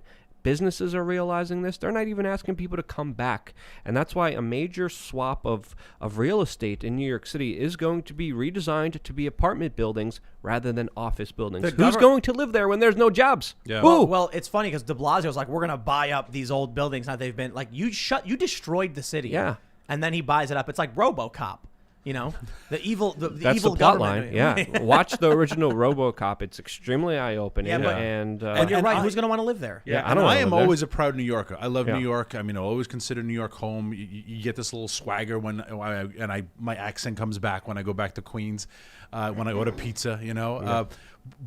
But there is a deep anger in that city, and pre-COVID, Yeah. right? People are. And you Stressed, can't have 8 million unsatisfied, people. not making enough money. Yeah, they're paying So- $4,500 a month in rent when- for a room that's smaller than I've heard this. it's the brake dust from all the cars is so fine. The particulates that they go through the alveoli in your lungs, it's not even like the carbon dioxide emissions. It's the brake dust. And it causes hypertension, high stress, high blood pressure. And that leads to a lot of the stress that people feel A in couple cities. of months after the start of the pandemic, with the lockdowns were in full swing, I went out to the middle of nowhere in this rural area, and I was at a small little restaurant, and somebody noticed me, and they were like, "Are you Tim Pool?" And I was like, "Yeah." And he's like, "Oh wow." And he's like, "Nice to meet you." And he's like, "Hey, you mind if I introduce you to some people at work?" I'm like, "Yeah, of course."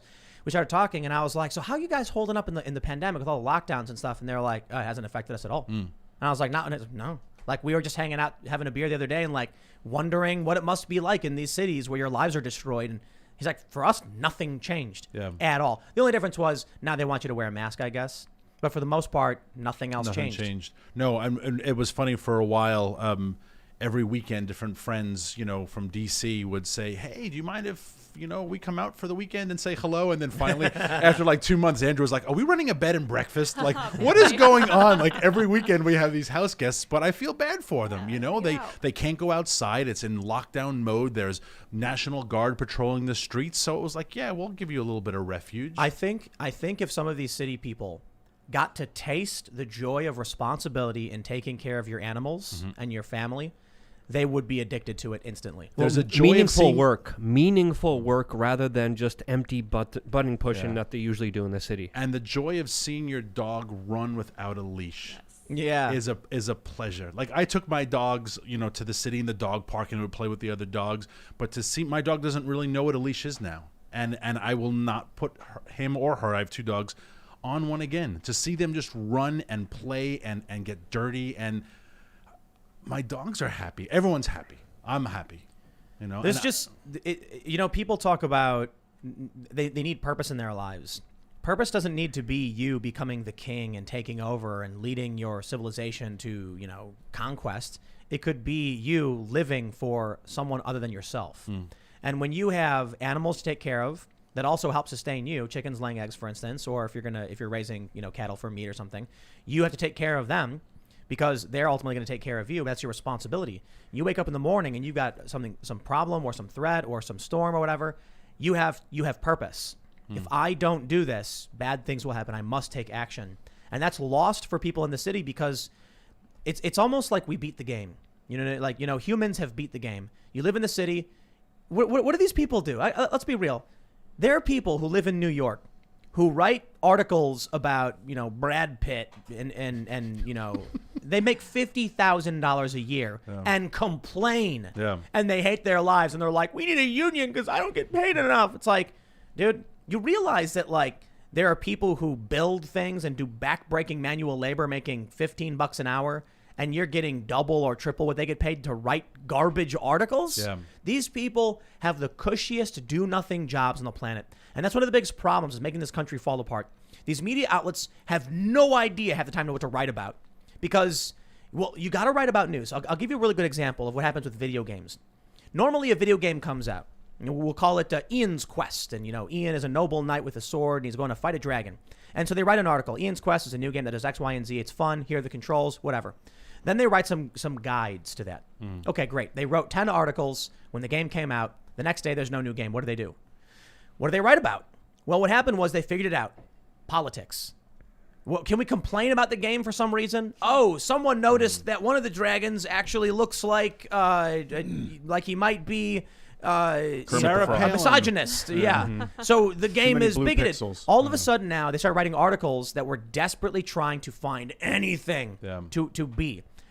They're getting paid tens of thousands of dollars to write about this garbage. Yep. Meanwhile, you got some dude who's in Montana cattle ranching because he's trying to make sure people in his community have enough food, and he has no idea what you're talking about. And here are these people getting paid tens of thousands of dollars to write about nonsense. Not only off of that, but they're also living off of the backs of illegal immigrants that they're benefiting off of when they're paid low-wage work that they're serving them. They're cooking their food. They're giving them their food. They're cleaning after them, and they're hypocritically talking about the plight of immigrants, calling for more immigrants, as of course they're benefiting from it. Sorry, go ahead. No, I was going to say, the dude in Montana is healthier. He's probably hotter, right? I mean, he's stronger, and it's like, for those of us on this persuasion and for chicks, who would you rather get with? The dude in Montana who's like herding his cows, or the BuzzFeed 7 things you didn't know about geyser crystal water? The low T guy. Look, hey man,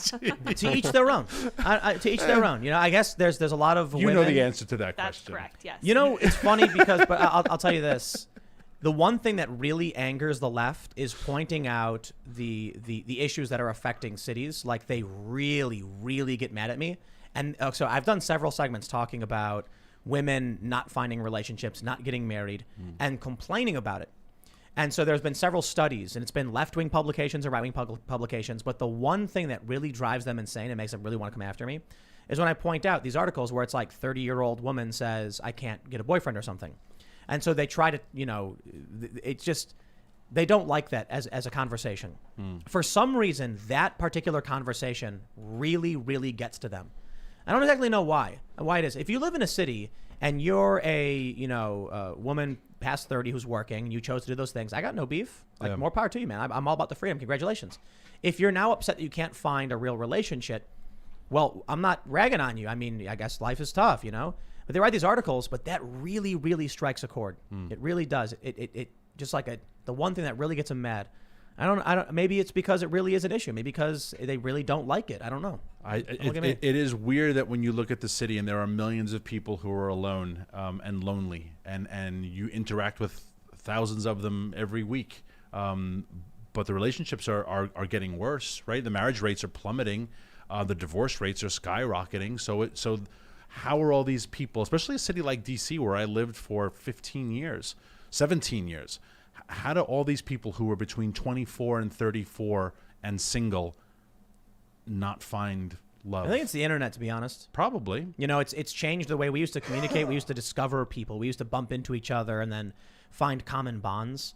So People cyber stalk also, which is a big problem. I meet this guy Ian, he's awesome, but before I have the first date, and I find old tweets, and oh my god, and I don't believe this, and oh my gosh, you like Third Eye Blind? I can't go out with Ian, dude. And it's part of why I didn't research you. I don't ask who's coming on the show because I don't want to stalk you before you get here. Well, Ian, you know what? That is like the most mature thing face-to-face. I have ever heard, because other people will be like, well, let me find out every detail, and that's awesome, you know, and I hope people do that in their dating life too, and be pleasantly surprised. Ian, do you like Third Eye Blind? I love Third Eye Blind. Oh, no. London.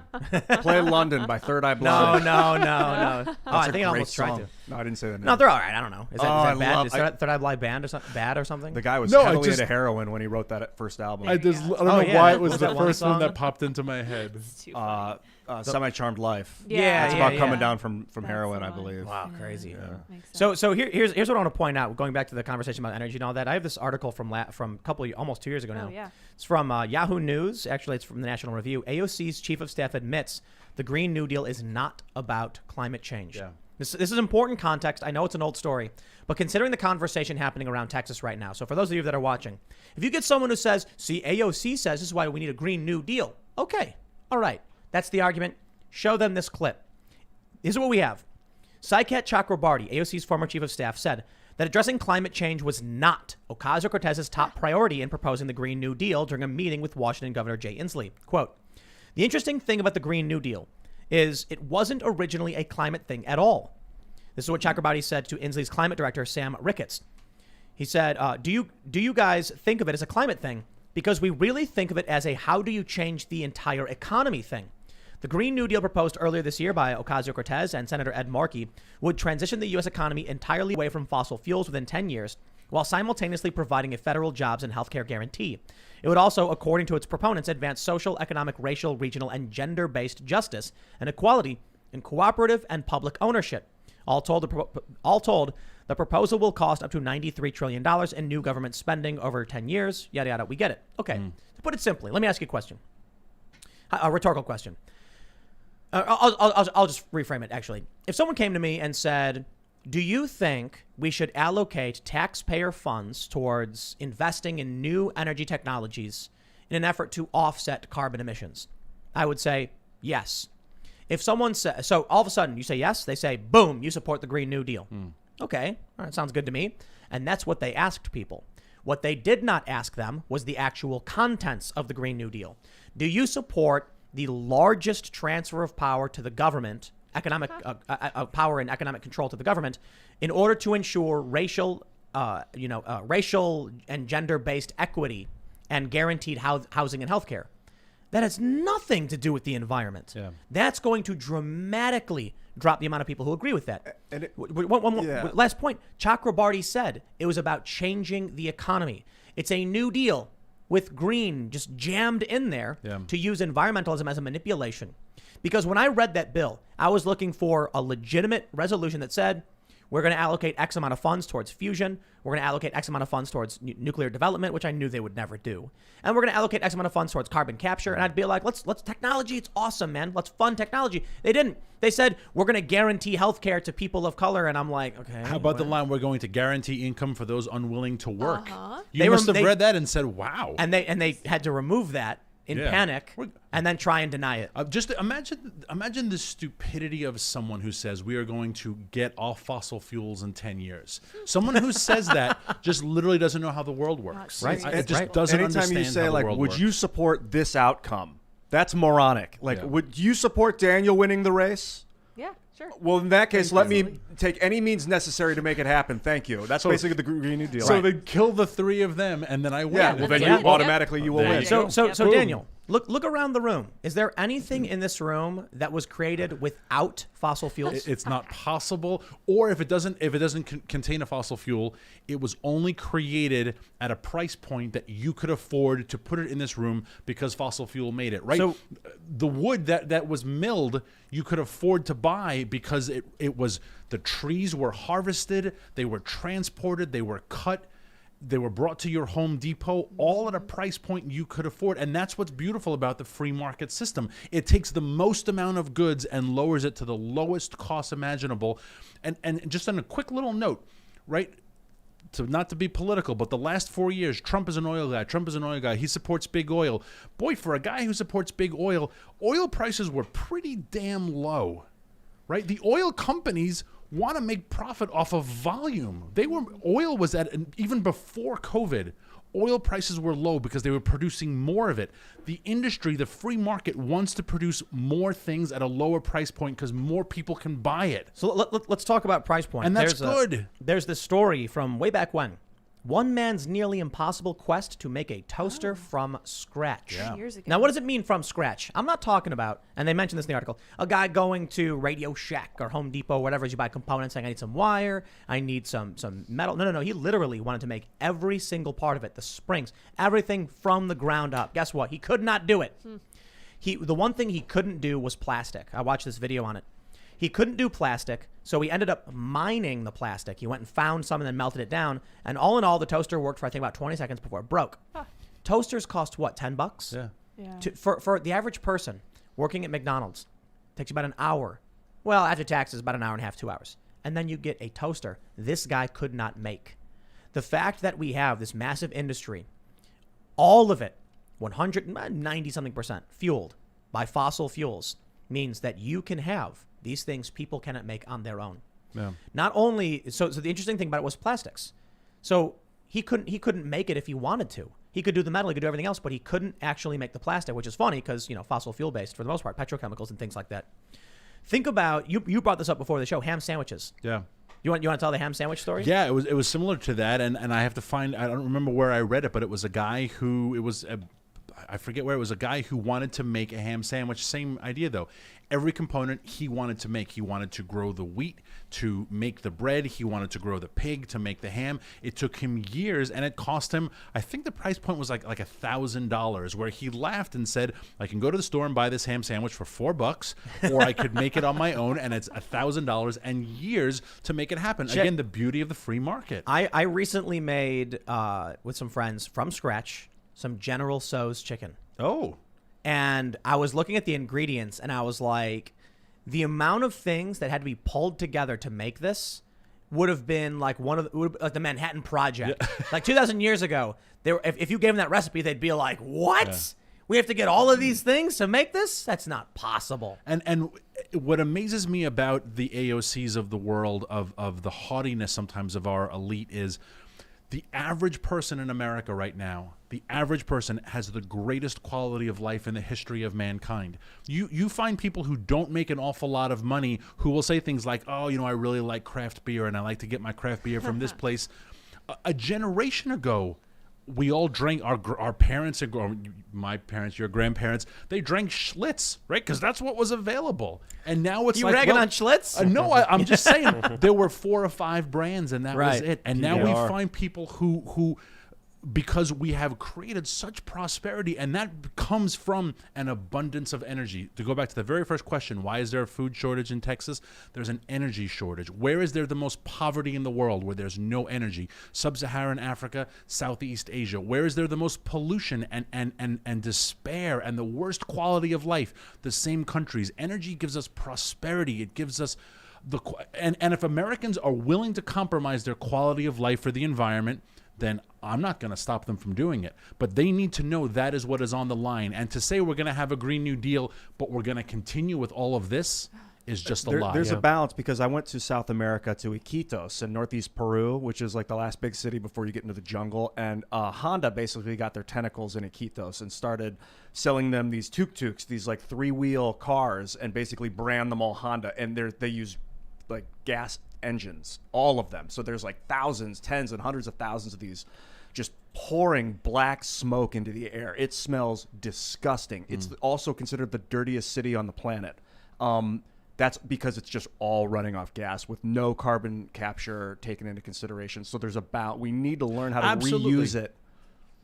Absolutely, we need a balance. And I would argue that we have allowed ourselves to have this binary mentality. We either love the earth or we want to pollute it with fossil fuels. And I think they go hand in hand. I look at this country, which is a very big fossil fuel consumer, and our air, our water quality, we are not a dirty country. Could we be cleaner? Of course we could be cleaner, right? I don't want to become this city in Peru, did you say? Iquitos. I don't want to become that. But we're not there. And so, like we said with the straw ban, we are chastising ourselves and compromising our quality of life for the sins committed by other countries, for the pollution created by China, for the pollution created by Indonesia and India. When are we going to stand up and say, you know what, we don't throw... I grew up in Rockaway, as I was saying earlier, on the beach. I've been to lots of different beaches in this country. I've never seen plastic strewn all over the place. We don't pollute our oceans in America. Why are we culpable? Because Greta Thunberg, you pronounce it differently than I do, tells us, well, it's our fault there's plastic in the ocean. Thunberg? Thunberg. Yeah, I think the H is silent. Is it? I'm pretty sure it's Thunberg. I'm tired of us having to compromise our quality of life for the sins committed by other countries, because there are countries committing great sins against the environment. We're going to find out that the carbon dioxide in the air is valuable, like a natural resource to reuse, and the plastic in the ocean is insanely valuable when you can melt it down or break it down with fungus and bacteria to turn it into sugar and reuse it. It's going to be worth its weight in gold. So if China wants to throw it into the ocean so that we can recapture it, I'm totally into it. Just give us 10 or 15 years. Carbon capture technology, converting the carbon in the air to graphene, like you were mentioning, I think is going to become lucrative. Yeah. And I think then we're going to have an inverse problem where it's like too much carbon is being taken. And the plants will be suffering. So we're going to need to balance out that. Yep. It's true. We can't mine it all out of the air. Graphene has long been hailed as this wonder material that's going to revolutionize everything. Superconductor materials. What is it? Like you crisscross it, it becomes a superconductor. Oh, it yeah. So twist it. Something like that. Like we were talking about it. And there's a lot of amazing properties. It's like super strong. Well, you need carbon for that. And you mentioned this earlier in the show that they're going to capture it from the air to make graphene. Graphene is pure carbon. So you get the carbon dioxide out of the air and you put it on palladium, apparently, the same metal that you use for cold fusion, the palladium. It's incredible metal, by the way. And I didn't get through the article with the process. I mentioned the article earlier. In 50 to 100 years when they're like, global cooling catastrophe because too much carbon is being extracted by these graphene manufacturing plants. I'm sure they'll find something to be, there's articles going back to the 70s, obviously, for the global cooling. My favorite article of all, which is recirculated a lot, is the UN report of 1989 saying we had 10 years to fix climate change. And if not, the Maldives would be underwater within 30 years. What about the 70s, the global cooling crisis? Yeah, exactly. But I also think, like I said earlier, I don't trust the press, and I also don't like government. And my whole life I've been told between killer bees and swine flu and bird flu and this pandemic, everything's going to kill me every 5 seconds. We're always told we're going to die. This whole slow death thing I think is a fear thing, because we're coming out of the last ice age right now. That's the research shows. We're in a glaciation period where everything's melting. All the ice caps are going to melt back to normal. We're out of the ice age. And the real fear is an asteroid impact and a massive global flood, not a slow raise in the sea level. It doesn't happen like that. It happens in jolts and jerks. So we got to prevent and be prepared for that kind of thing. Well, we need to understand a lot of things. It's not always so strongly on one side that there's going to be a solution on. There are some legitimate issues that we do need to take care of, especially with the environment, especially with China, especially with other third world developing countries, especially things that we could also do better, and we should strive to do better. But we're not going to be doing better when we're going to be punishing people for living their lives and doing it radically, and listening to people like Alexandria Ocasio-Cortez that literally said the world will end in 12 years if climate change is not addressed. And I called my organization Power the Future for a reason, because I do believe our future is better and brighter and has fewer emissions, et cetera, et cetera. But the geniuses who are thinking about this and the conversations we're having, the people who are going to laboratories and factories and experimenting, are using conventional energy. And if we cripple our conventional energy now, we are crippling our future. Those people have to drive, they have to turn on lights, they have to run big machines. So let's not punish ourselves now for the hope of a better tomorrow. You know who's not crippling their energy? China. That's right. Look at the coal plants they're building. Nor is Russia. Yep. Right? If anything, Russia is laughing itself silly. So what you're saying is that Greta Thunberg is working for the Russians to hurt America? I am saying that that this is Newtonian, and there is always an opposite effect. And by punishing American fossil fuels, other people are going to prosper. Look, there are only certain, geology is such that only certain countries have oil and gas. I wish they were all America and Canada because we're great. But the other ones are the Saudis, the Omanis, the Yemenis, the Russians. They're not the Venezuelans. They're not the greatest regimes on earth. I heard a really horrifying point. The Iranians. I don't remember who said it. It may have been Mike Cernovich. He said something like, or someone said, if you think the Middle East is destabilized now, wait until we discontinue use of fossil fuels and then see what happens. What little is helping to stabilize that area is the desire for profit in industry and the access to this resource. Once no one cares about that anymore, then fighting is going to be for just unfettered, uncontrolled. Yeah. Although, like you said, that pipeline is all about moving fossil fuels. So if That's we didn't true. need it, we may not have to fight over that. Fighting would be area. very different, I'd imagine. Yeah. Yeah, they don't want to pay the high prices to Russia anymore. So they want this pipeline built, and it's resulting in chaos. I've been thinking about if we were to melt all the ice, the countries that would massively profit are Canada, Russia. I don't know how it is. China, is it super far north up where China? lots of No. ice? Russia is to the north. more Yeah, like so it's Mongolia? Russia. It's Yeah, Russia. Russia will be Russia and massive, Canada. make massive amounts of money when all that ice is gone in Siberia and up there. And they already want to start drilling, and so there's now Canada and Greenland is going to be fascinating with no ice. And we Well- almost bought it, right? Our last president tried to buy it for I know. forget You want to the put that casino in there, and I forget the Yes. price tag. It wasn't much. We all No. could have done a PayPal, a GoFundMe, and who owns Greenland? Is it Denmark. Denmark? Denmark. Oh my Yeah. gosh! Yeah. Wow. Yeah, it's funny because Denmark's like pretty tiny, like in Europe, but like they have Greenland. It's massive. It's a whole lot of Running ice, with though. it. I will say this: the ice on Greenland is ice that is not displacing water.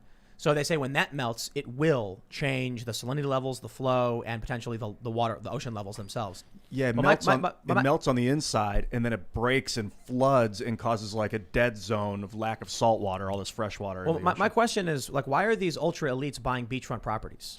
No, but it's funny, but like, someone sent me a video where a guy said that he could debunk climate change with one simple fact, and then he brought up that some global elite, like I don't know who it was, bought Florida beachfront property, and he said, how is that possible?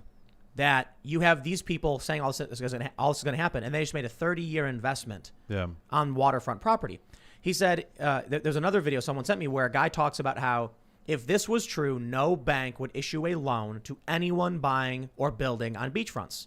But they don't care. Yeah. Why is that? But But just to finish this, the argument from the left is just simply because people don't care. Yeah. And that's a problem. Or they don't believe, because even as you have now called him our Lord and Savior, Bill Gates, in his CNN interview on Sunday said, we have 30 years to fix this problem. Well, AOC 2 years ago said we had 10 years. At the presidential debates, the Democrat primaries, Andrew Yang said we have no time. It's already here. We should start moving people to higher ground. Remember that line? Yeah. And I was like, the Floridians were like, "Oh boy, pack your bags, kids. I guess we're moving somewhere, right?" So they know that this timeline is a joke. Bill Gates says 30 Right. years. AOC says 8. The legitimate scientists, though, not the politicians, not the politicos or the people trying to make money, will tell you it's a lot longer than that, right? So there's a meteorologist who frequently would debunk AOC, saying climate change and carbon emissions, they're serious problems. Yeah. We need to solve for these problems.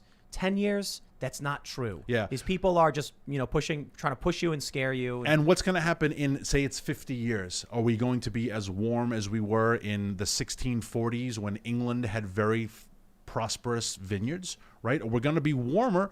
Well, we were warmer during the height of the Renaissance. Were we all dying? Were we all underwater? You know what I mean? Like we came out of the Black Plague. And so, yeah, I don't know what the consequences of global warming are. I just hear it's catastrophe. All I know is that beneath the permafrost of Greenland are an awful lot of trees. And all I know is that when you go through the sands of Saudi Arabia, there's an awful lot of seashells. Right? I mean, That's ocean sand from the last global flood. yes. So we had nothing to do with that. I think it's very hard to think that we have something to do with what's happening now. Well, that being said, let's jump over to Super Chats. If you have not already, smash that like button. Give it a little tap. Help out the show. Don't forget to share this podcast. If you really do like it, that's the best thing you can do. It's seriously the only real way to grow a show is if people are advocating for it. And hit that like button, subscribe, notification bell, and go to timcast.com, become a member to get access to exclusive members-only content. We got a full bonus episode with James O'Keefe. It's a whole lot of fun. But let's read them Super Chats. All right, let's see. Whoa, it looks like, YouTube changed the way they did Super Chats, and now I can't see the time of when these were posted. It's kind of annoying, so it's a bummer. So we've got, let's see, Control-Alt-Right. Oh, what's that about? He says, I'm super chatting while plowing snow in yet another PA snowstorm. Tim, tell me, do you shovel snow or do you make Ian do it? We have a beautiful neighbor that has taken the burden. Yes. On the last. Well, I had to shovel 6 snow months. out of my RV roof today. Oh, Not that's fun, Oh. and I have to do that every time. And if you want to see Luke shoveling snow off his RV, you can go to my Instagram. Wait, does your neighbor have a plow or something? They're just Yeah, doing Yeah, it to be he nice? rides around on it. He loves it. No, what it's a a truck. cool- It's a big truck. Yeah. But still, what a great neighbor. Yeah. I We were mean- gonna Well, buy. Well, it costs money, so. Someone bake that That's guy a awesome. cake. Seriously. We were gonna buy like Or just pay him. 4-wheelers, Yeah, or just but he Pay loves him doing to it do so it. much. Yeah, he likes Oh, it. and he's getting paid. That's No, it's a paid thing. I'd prefer cake. Oh, he's getting paid. Okay. Oh, Yeah. yeah. That's why it's Cake's done better. every day. It's awesome. Just Community is it. you got to tell him to do my roof. Just Cuz says, Luke, just bought a bunch of your merchandise. Post more pictures of your puppy. Much love from Louisiana. Thank you so much. The puppy's doing really well. She was having a really fun day running around all the snow today. I'm going to post a video on my Instagram later. Her ears are if you want to see perking it. up. Yeah. Look, we are changed. 1 year. Ernie- 1 year's perked Just up. one, The yeah. other one's a little. Ernie G says, instead of learn to code, learn to grow. There should be Yes. classes to teach people to survive in worse conditions, build, grow, and survival. Yep. Yes. Definitely. I taught All survival right. courses. Do you ever look at like the education curriculum of our grandparents when they learned how to do things like shop and Shoot. and yes, Gun club They at school. learned how to do Home stuff. ec. So Yeah. I love that comment. Home ec was awesome. Yeah. All right, Chris, and shop. That was the first time I Christos cooked anything. It was like Marinos. 6th grade or something. Christos Marino says, third super chat, the charm. Want a partner on whistleblower deaf org. Had the idea for a while ago. Acquire the perfect brand. DM'd Ian on Instagram. Oh. There you go. What was it? Partner on whistleblower.org. I guess they DM'd you, Ian. Thanks for messaging me. Jennifer Reemp says, Texan here. We don't think about putting the food from the fridge outside, but did put beer and wine outside to chill. Priorities. So did we. There you go. Nailed it. It's a smart move. It's one of the great things about living out in the wilderness is you can put stuff on your front porch and just leave it there. No one steals it. Or the back nice. porch. Cody McPherson says, in Kansas, our governor, Laura, issued an emergency because natural gas companies raised the price of gas, price of gas over 100 times the regular.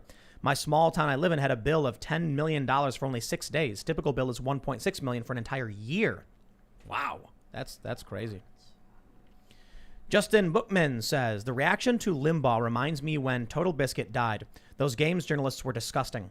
By the way, I'm starting a podcast called The Eye of Buckeye soon, talking about Ohio regional news. Thanks for the inspiration. Hey, right on, man. I love that. What up, Ohio? I'm from Cuyahoga Falls. Oh, yeah. Shout out you go. Northeast Ohio. Grim Pickens says, I'm a trucker. I deliver groceries to Walmart stores across MOKSIANEOK. We have spent more days parked because of weather than moving the last 2 weeks. Wow. People don't understand how fragile the supply chain is. Oh, I learned. It is. Because I got UPS deliveries coming. We've got a fondue kit. Okay? Yeah, what happened with that? I saw you post that they were mistaken about the tracking number. No, they told me that they were like, your package is out for delivery. And then it says like severe weather delay. So I called. Oh. Can we just go pick it up? Because the UPS thing is only a few miles away. And they're like, actually, it was never out for delivery. And it's not actually here. And I was like, what? Womp womp. But it's Just a give my fondue thumbs kit. up. Got a fondue Okay, kit let's coming. talk It's a more little about that. thing. I- It's oh, like, I- you put cheese in it. I and then you had dip I bread had in it. Gruyere fondue in the town of Gruyere in yes. Switzerland. I never That's felt more so gay in my cool. life. I was like, this is the I've made it now. Now I'm allowed back in I've New York. arrived. Yeah. I didn't vote for Hillary, but I'm allowed. Oh, I love it. You walk back in and they're like, you didn't vote for Hillary, did you? But I did have Gruyere fondue. in Whoa, the town of Gruyere. Yeah, Right this yeah. way, sir. Delicious. After you. Deplorable pirate captain Gunbeard says the electrical grade copper green energy requires cannot economically be made from recycled copper. Green energy requires mining lots of copper ore that uses lots of oil. Chile actually reconverted their entire economy to become a mining economy. It's like Wow. the third largest mining country in the world. They have a lot of natural Huge copper resources. mines. Yep. Yeah. Them in Australia. Beautiful You- country. You only find copper mines around volcanic area, right? That's part of it. So the Ring of Fire Interesting. countries. That's why Alaska has a huge copper mine that we can't open. They've been fighting it for 17 years. But copper is only found where the same place as volcanic activity. Wow. And All so, right. We have a serious one here from Cruz. He says a Pasco County, Florida police officer and close friend lost his life yesterday in the line of duty. He is survived by his wife, newborn child, and 5-year-old daughters. His GoFundMe is named, quote, Deputy Michael Magley and family, Pinellas County, or Pinellas County, however you pronounce it. And it's Michael, Magli, and family. If you guys want to check that out. Cruz, I'm sorry for your loss, and my condolences to the family. Acme Products says ERCOT operates a trading market for electricity. What happened in Texas was a stock market crash. Distributors aren't coming online because electric is $9,000 per unit when it's usually $25. This isn't only weather, this is Enron stuff. Wow. Oh, so they spiked the price to make money off this catastrophe? Or the price just went crazy because they lost capacity and demand went through the roof and then they couldn't operate? Not entirely sure. because 25% of the electric grid is made from wind, which wasn't working. So they had to make up for it somewhere. Right. Or they had to just continue to cut. And so they cut off millions of people, and you either just keep cutting or you add on capacity. And if you're going to add on capacity, you have to buy it from someone. Oh, so they're importing it to pay. Yeah. Wow. Oh, absolutely. So this is And they could be being spiked by foreign markets. No. It's spiked by the own demand and of the absolutely. So we have Scrog GCW says, Tim, you cannot run water when it's cold if the power goes off. That runs your well pump. This is why I have a propane power generator. No, that's true for a lot of people. If you live in an area without a water tower and there's no natural water pressure and you rely on an individual pump, but I think people in the cities where this is happening have water tower pressure, don't Yeah, they? when I grew up in Queens, water. I mean, I don't think we didn't have blackouts back then, right? Yeah. We had better electric grid. You don't want to run the water full blast. You just have it a little bit more than a drip. Yeah, that's what I did before. And I then came the over. water moves so it can't freeze in the pipes. If the water stops, then it freezes and then you're in trouble. So we did this in Chicago. They all the old buildings, they would tell you in the winter, keep the water on a drip or a little bit more than a drip. A little bit more. It can't just be a drip. Publius the Good says, I built a green building years ago with geothermal cooling. That's awesome. The bills in those apartments were less than $50 a month. This would be the best for Texas. Essentially, you cool water by circulating it through the bedrock to cool it. That's awesome. There's also there's this really cool video I watched about ant hills. There are these ant hills that are built like a tower that funnels heat out of the colony and straight up and out. Have you ever seen solar updraft towers? Incredible technology. They built a giant circular tower. At the base, there's these turbine generators, and then they build large circular tarps around for like a mile around the tower. Underneath, not only does the sun hit the tarp and then cause water to condense underneath, so in the desert, for instance, it'll start to grow grass, but the hot air down there starts rushing towards the center tower, turning the turbines going up the tower. It's incredible. They're just super expensive to build. Did you but did check you 'em guys out. know that before the invention of air conditioning, we couldn't build buildings above like 8 floors because the heat in the building would rise to the point where the top floors would just be too hot for humans to want to be in. They'd open the windows and try and get air to circulate. They then invented air conditioners. All of a sudden now they could keep the building cold. I watched this documentary. It was fascinating. They said the technology to build bigger than 8 stories has existed since ancient times, but it wasn't a part of our engineering, our culture. So now modern buildings are built in such a way that heat is funneled out of the building, not into the floors, and colder air is brought in. So we actually have much more efficient architecture where we don't need to waste so much energy on air conditioning. It's crazy. AC it's a fascinating technology, but it takes a lot of juice. Daniel Bundrick says, all they would have to do to fix the supply problem in Texas is can the stupid anti-price gouging laws. There would be a backlog in the highways of if there were no limit to what you could make. The Black Metal says, Texan here. People need to adapt to all situations and help others, not depend on government ever. Because when government fails, more chaos ensues. Prepare before, help others after. Amen. Yep. Good point. Caleb Davis says geothermal isn't worth or effective in electricity generation. The largest plant in the world only makes 1.5 megawatts for the large land area it uses. Well, I don't know too much about it. I can tell you this. I went to Iceland once, And I was talking to a bunch of people there explaining to me how Iceland went from being this really awful place to live, where people were always covered in grime from like coal mining or whatever it is they were mining, just like really crappy industrial labor for very little return. And then geothermal came. And they set up these geothermal plants, and now they have an abundance of energy. I think they even export some of it. So now you've got people living really, really well, and Iceland is a really comfortable and beautiful place. Karasu Macha says, hydroelectric, thorium, and geothermal are the trinity of clean, reliable energy. Fusion would be the king, but I feel geothermal doesn't get enough attention. Oh, contradictory. It's so super chats funny right how drastic information can be from person to person. From one super chat says it's useless to the next person that says it's the holy grail of future. energy. Yeah. And they Yeah. may both be right in different circumstances. Yeah. Kevin says, natural gas lines generally freeze because of the presence of liquid or vapor water in the lines. This is caused by a pressure drop in the gas lines, which in turn drops the temperature of the line. Interesting. Thank you.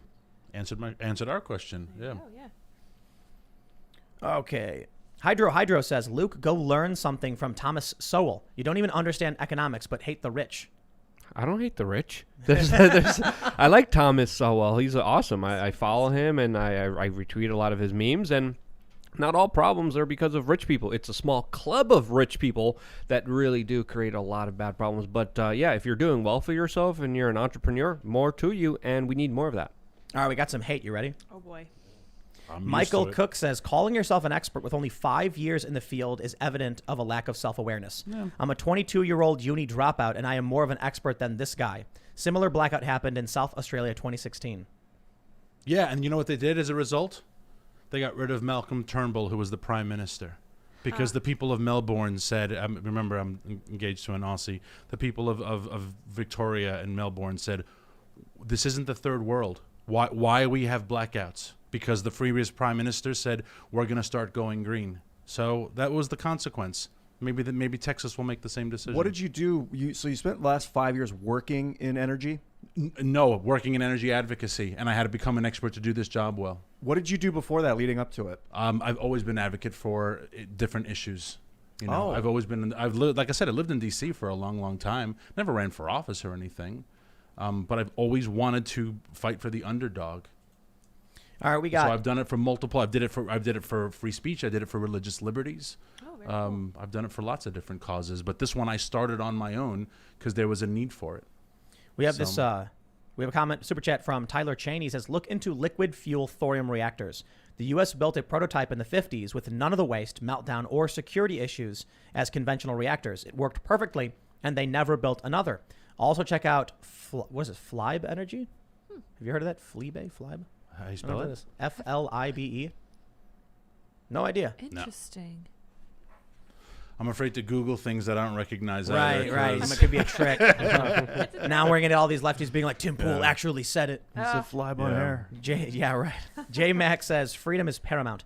If you want to live in a Amen. pod, live in a pond. I personally love fried crickets with peanut oil and smoked paprika, but I'll be damned if I'll make my standard the standard. Crickets are super tasty, though. I'm saying. Crunchy. No, I agree. That's exactly it. When people are like, I will not live in the pod, I will not eat bugs, I'm like, imagine you had a pod in the middle of the woods. And I don't mean a pod as like a tiny little box where you're jammed. I mean like a nice little relaxing, a van even. You know, you got enough space to lay back. You got your little TV. You're playing your video games. You can see the stars. And you got some chocolate-covered crickets. I think people would not have the opinions on eating bugs if they just grew up eating them. And a lot of people in the world do and don't care. Yeah. You know, I You mean, one of the cool things about America is there are still parts of the country where people eat squirrel and possum Yeah. and other things and don't think twice about it. And, Yeah. you know, pigeon.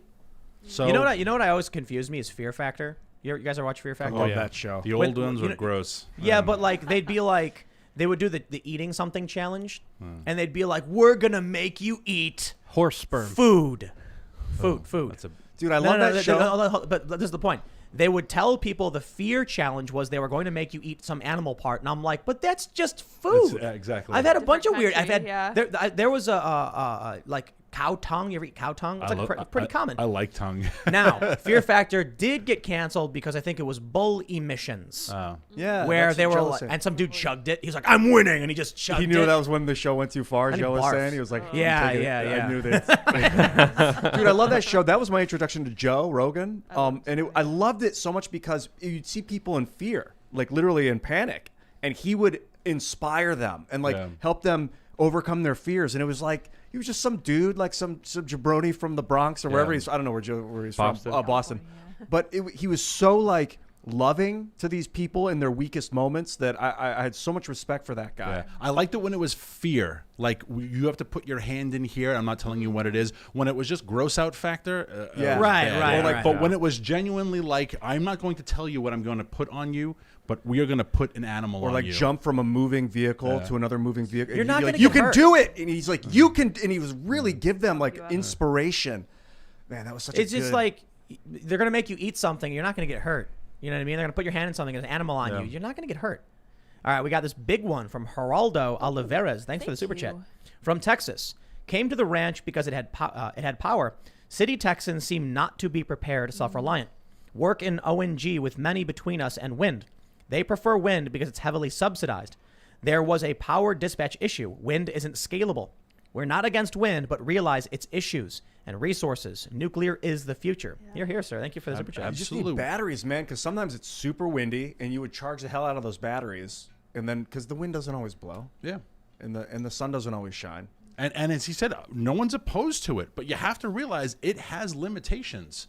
So let's be adults and acknowledge the limitations. This is an interesting one.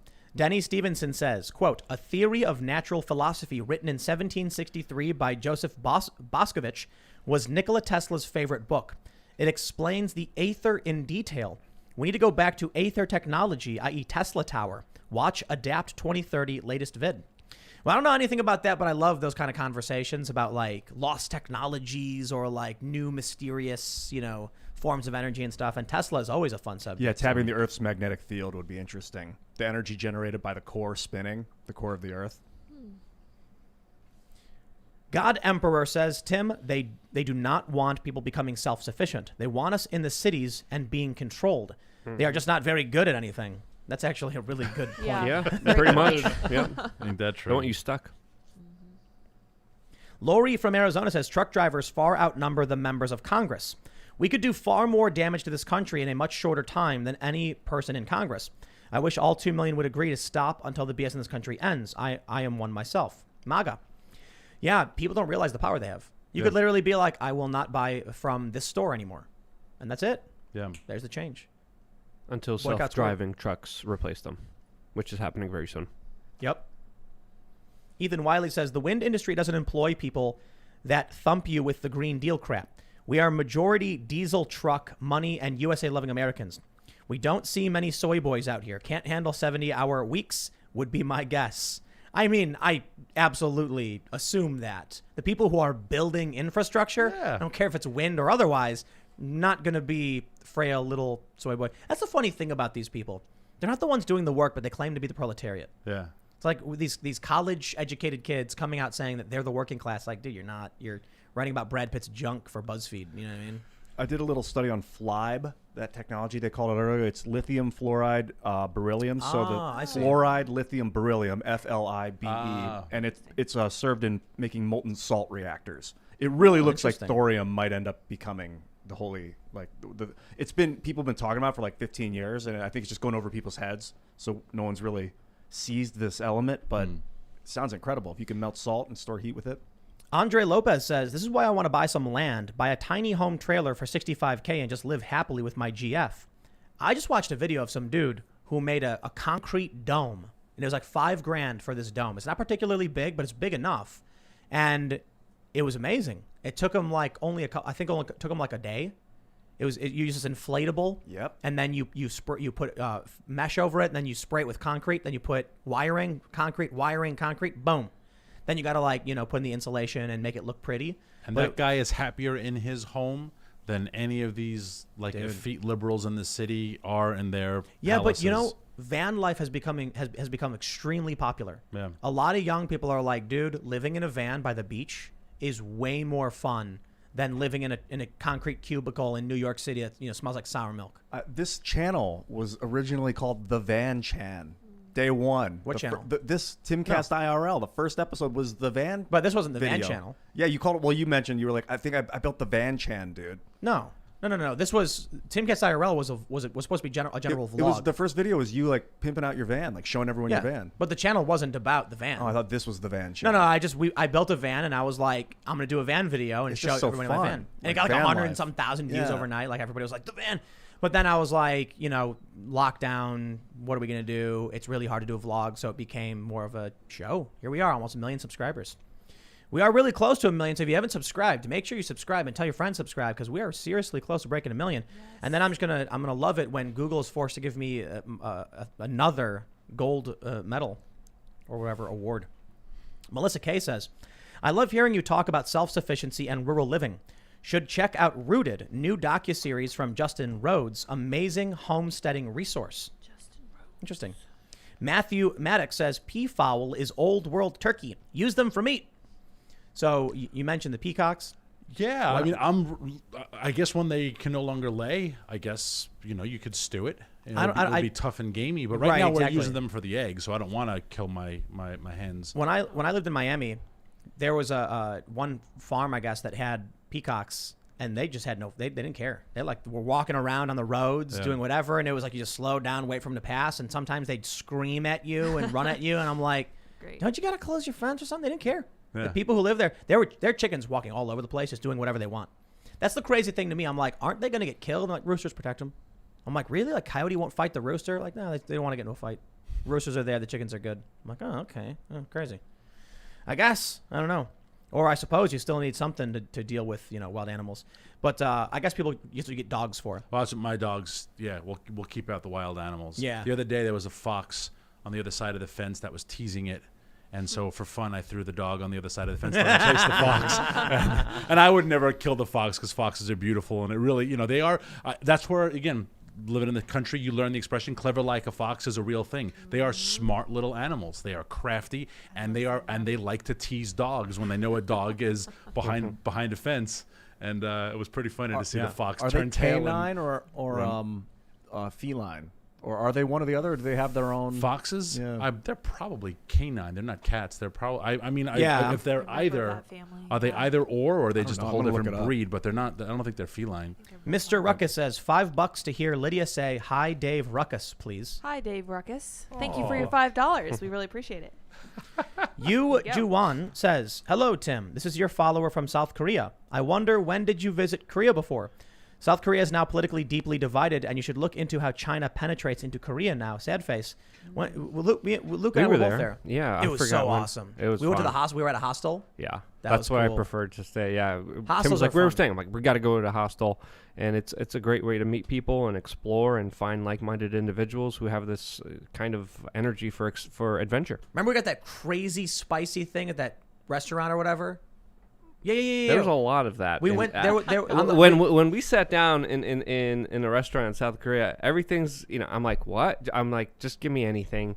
And Bulgogi. yeah, I was like, whatever, surprise So me. good. And I But don't we know went- if that was a good decision to we make. went to one place that I can't remember exactly what it was, but we were like, yeah, spicy, and we regretted it. It was like the spiciest thing. I started making It tastes farm so good, animal though. noises. You remember that? I was like, give me moo.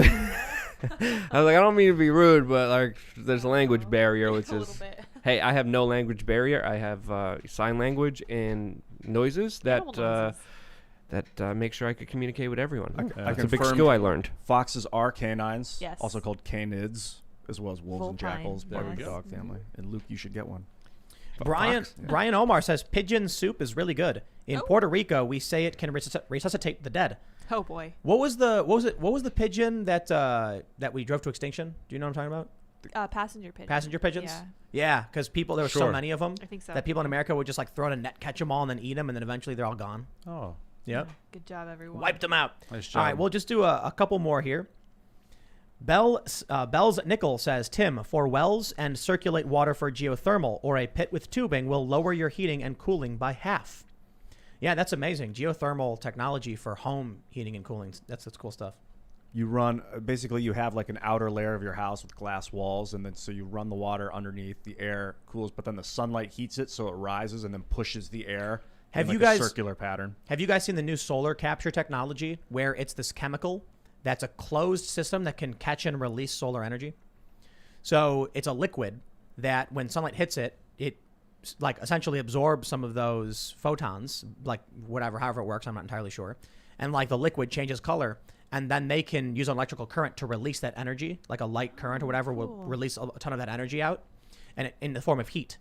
And so there's a lot of theories about the applications. You could have these like you could have like tubes on the top of your house full of the fluid absorbing solar energy, but then they circulate into the house where it releases the heat in the basement, raising the heat up. So it basically takes the heat from outside on the roof and puts it underneath and then raises the heat. We're transferring from an electronic organization to a photonic one, and it sounds like you're involving chromatics to store heat. Austin S says, someone tell Ian that methane is 1 carbon, not 4. No, 1 carbon, 4 hydrogens. Dog, what's up? You got CH4. That's what I meant to say. I just said it quickly earlier. Thank you. All right, we'll just do this one last one. Any They're name paying says, attention, this audience. They love me. ever They are. talk about all the lithium in Bolivia and what superpowers are going to fight for it? Wow. There's lithium in Bolivia? Oh, I don't know. I'll look it up. I did not know, but I mean, I'm sure. Look at China is controlling the cobalt mines of the Congo, right? If there's lithium in Bolivia, then there's a Chinese camp nearby getting ready to conquer it. That's what people need to be paying attention to, man. You know, there's so much dumb stuff happening in this country. And what really worries me is Joe Biden placating, defending China. And then you see the distractions we get from these commissions on the Capitol riot and impeachment. Meanwhile, China, what are they doing? They're romping around the planet, oil exploration in these other countries. Has me worried, man. With that being said, Dan, thanks for hanging out. It was awesome. Thank you. For those that are listening, make sure you smash the like button, subscribe, hit the notification bell, and seriously, share this podcast if you really do like it. Tell your friends, post a link. If you're listening on any podcast platform, leave us a good review. You can follow me on Parler, Minds, and any other platform that's not the big ones. I'm trying to not encourage that. At Timcast. My other YouTube channels are youtube.com/Timcast and youtube.com/TimcastNews. I guess except for YouTube, obviously. And we do the show Monday through Friday live at 8 p.m. So make sure you come back tomorrow. We're going to be talking about guns, and it's going to be a whole lot of fun. Oh, yeah. And but Dan, you want to shout out any social media or any website or anything? Yeah, you can follow powerthefuture.com. You can follow me on Twitter. And I was an early adopter for Parler, so I am at Daniel, which I'm kind of nice. proud Wow, of. very nice. Yeah, so Ah, neat. So I was tweeting during the show. My live tweets are available on Luke We Are Change. A lot of crazy stuff's happening. I tried to interject it, but I didn't find any way to talk about how PewDiePie got his video taken down by YouTube, deleted. Bill Gates just called for cryptocurrencies to be getting rid of. So lots of crazy news happening right now. And I report on it, especially about individuals like Bill Gates that I did a very interesting video about today on my independent media channel called We Are Change. Make sure to subscribe and click the notification button on that to see all the wacky, weird, and interesting stuff that I do on that channel. Thanks for having me. What's up, everybody? Thanks for coming. Ian Crossland. Pick up a Timcast.com. I'm a Gorilla t-shirt. If you want to support the cause, maybe get a My Pillow while you're at it. Our pillow. Oh, It's copyright called Our infringement. Pillow. I Yeah. feel bad, but if you want to get a My Pillow, go for that too. We're all on the same team. And hey, follow me at IanCrossland.net. You can get some of my new merch, including this free the code mug. I really said My Pillow. I feel like such a scumbag. Our Right. Pillow. And then me, Sour Patch Lids. I'm at Sour Patch Lids on Twitter and Minds, and I am at Real Sour Patch Lids on Instagram and Gab. Make sure you go to timcast.com and become a member to get access to a ton of exclusive content. We have a whole bunch of posts. Unfortunately, tonight we're not going to have any more bonus content, but we do have a full hour with James O'Keefe. Check it out. Thanks for hanging out, and we will see you all tomorrow. Bye, guys.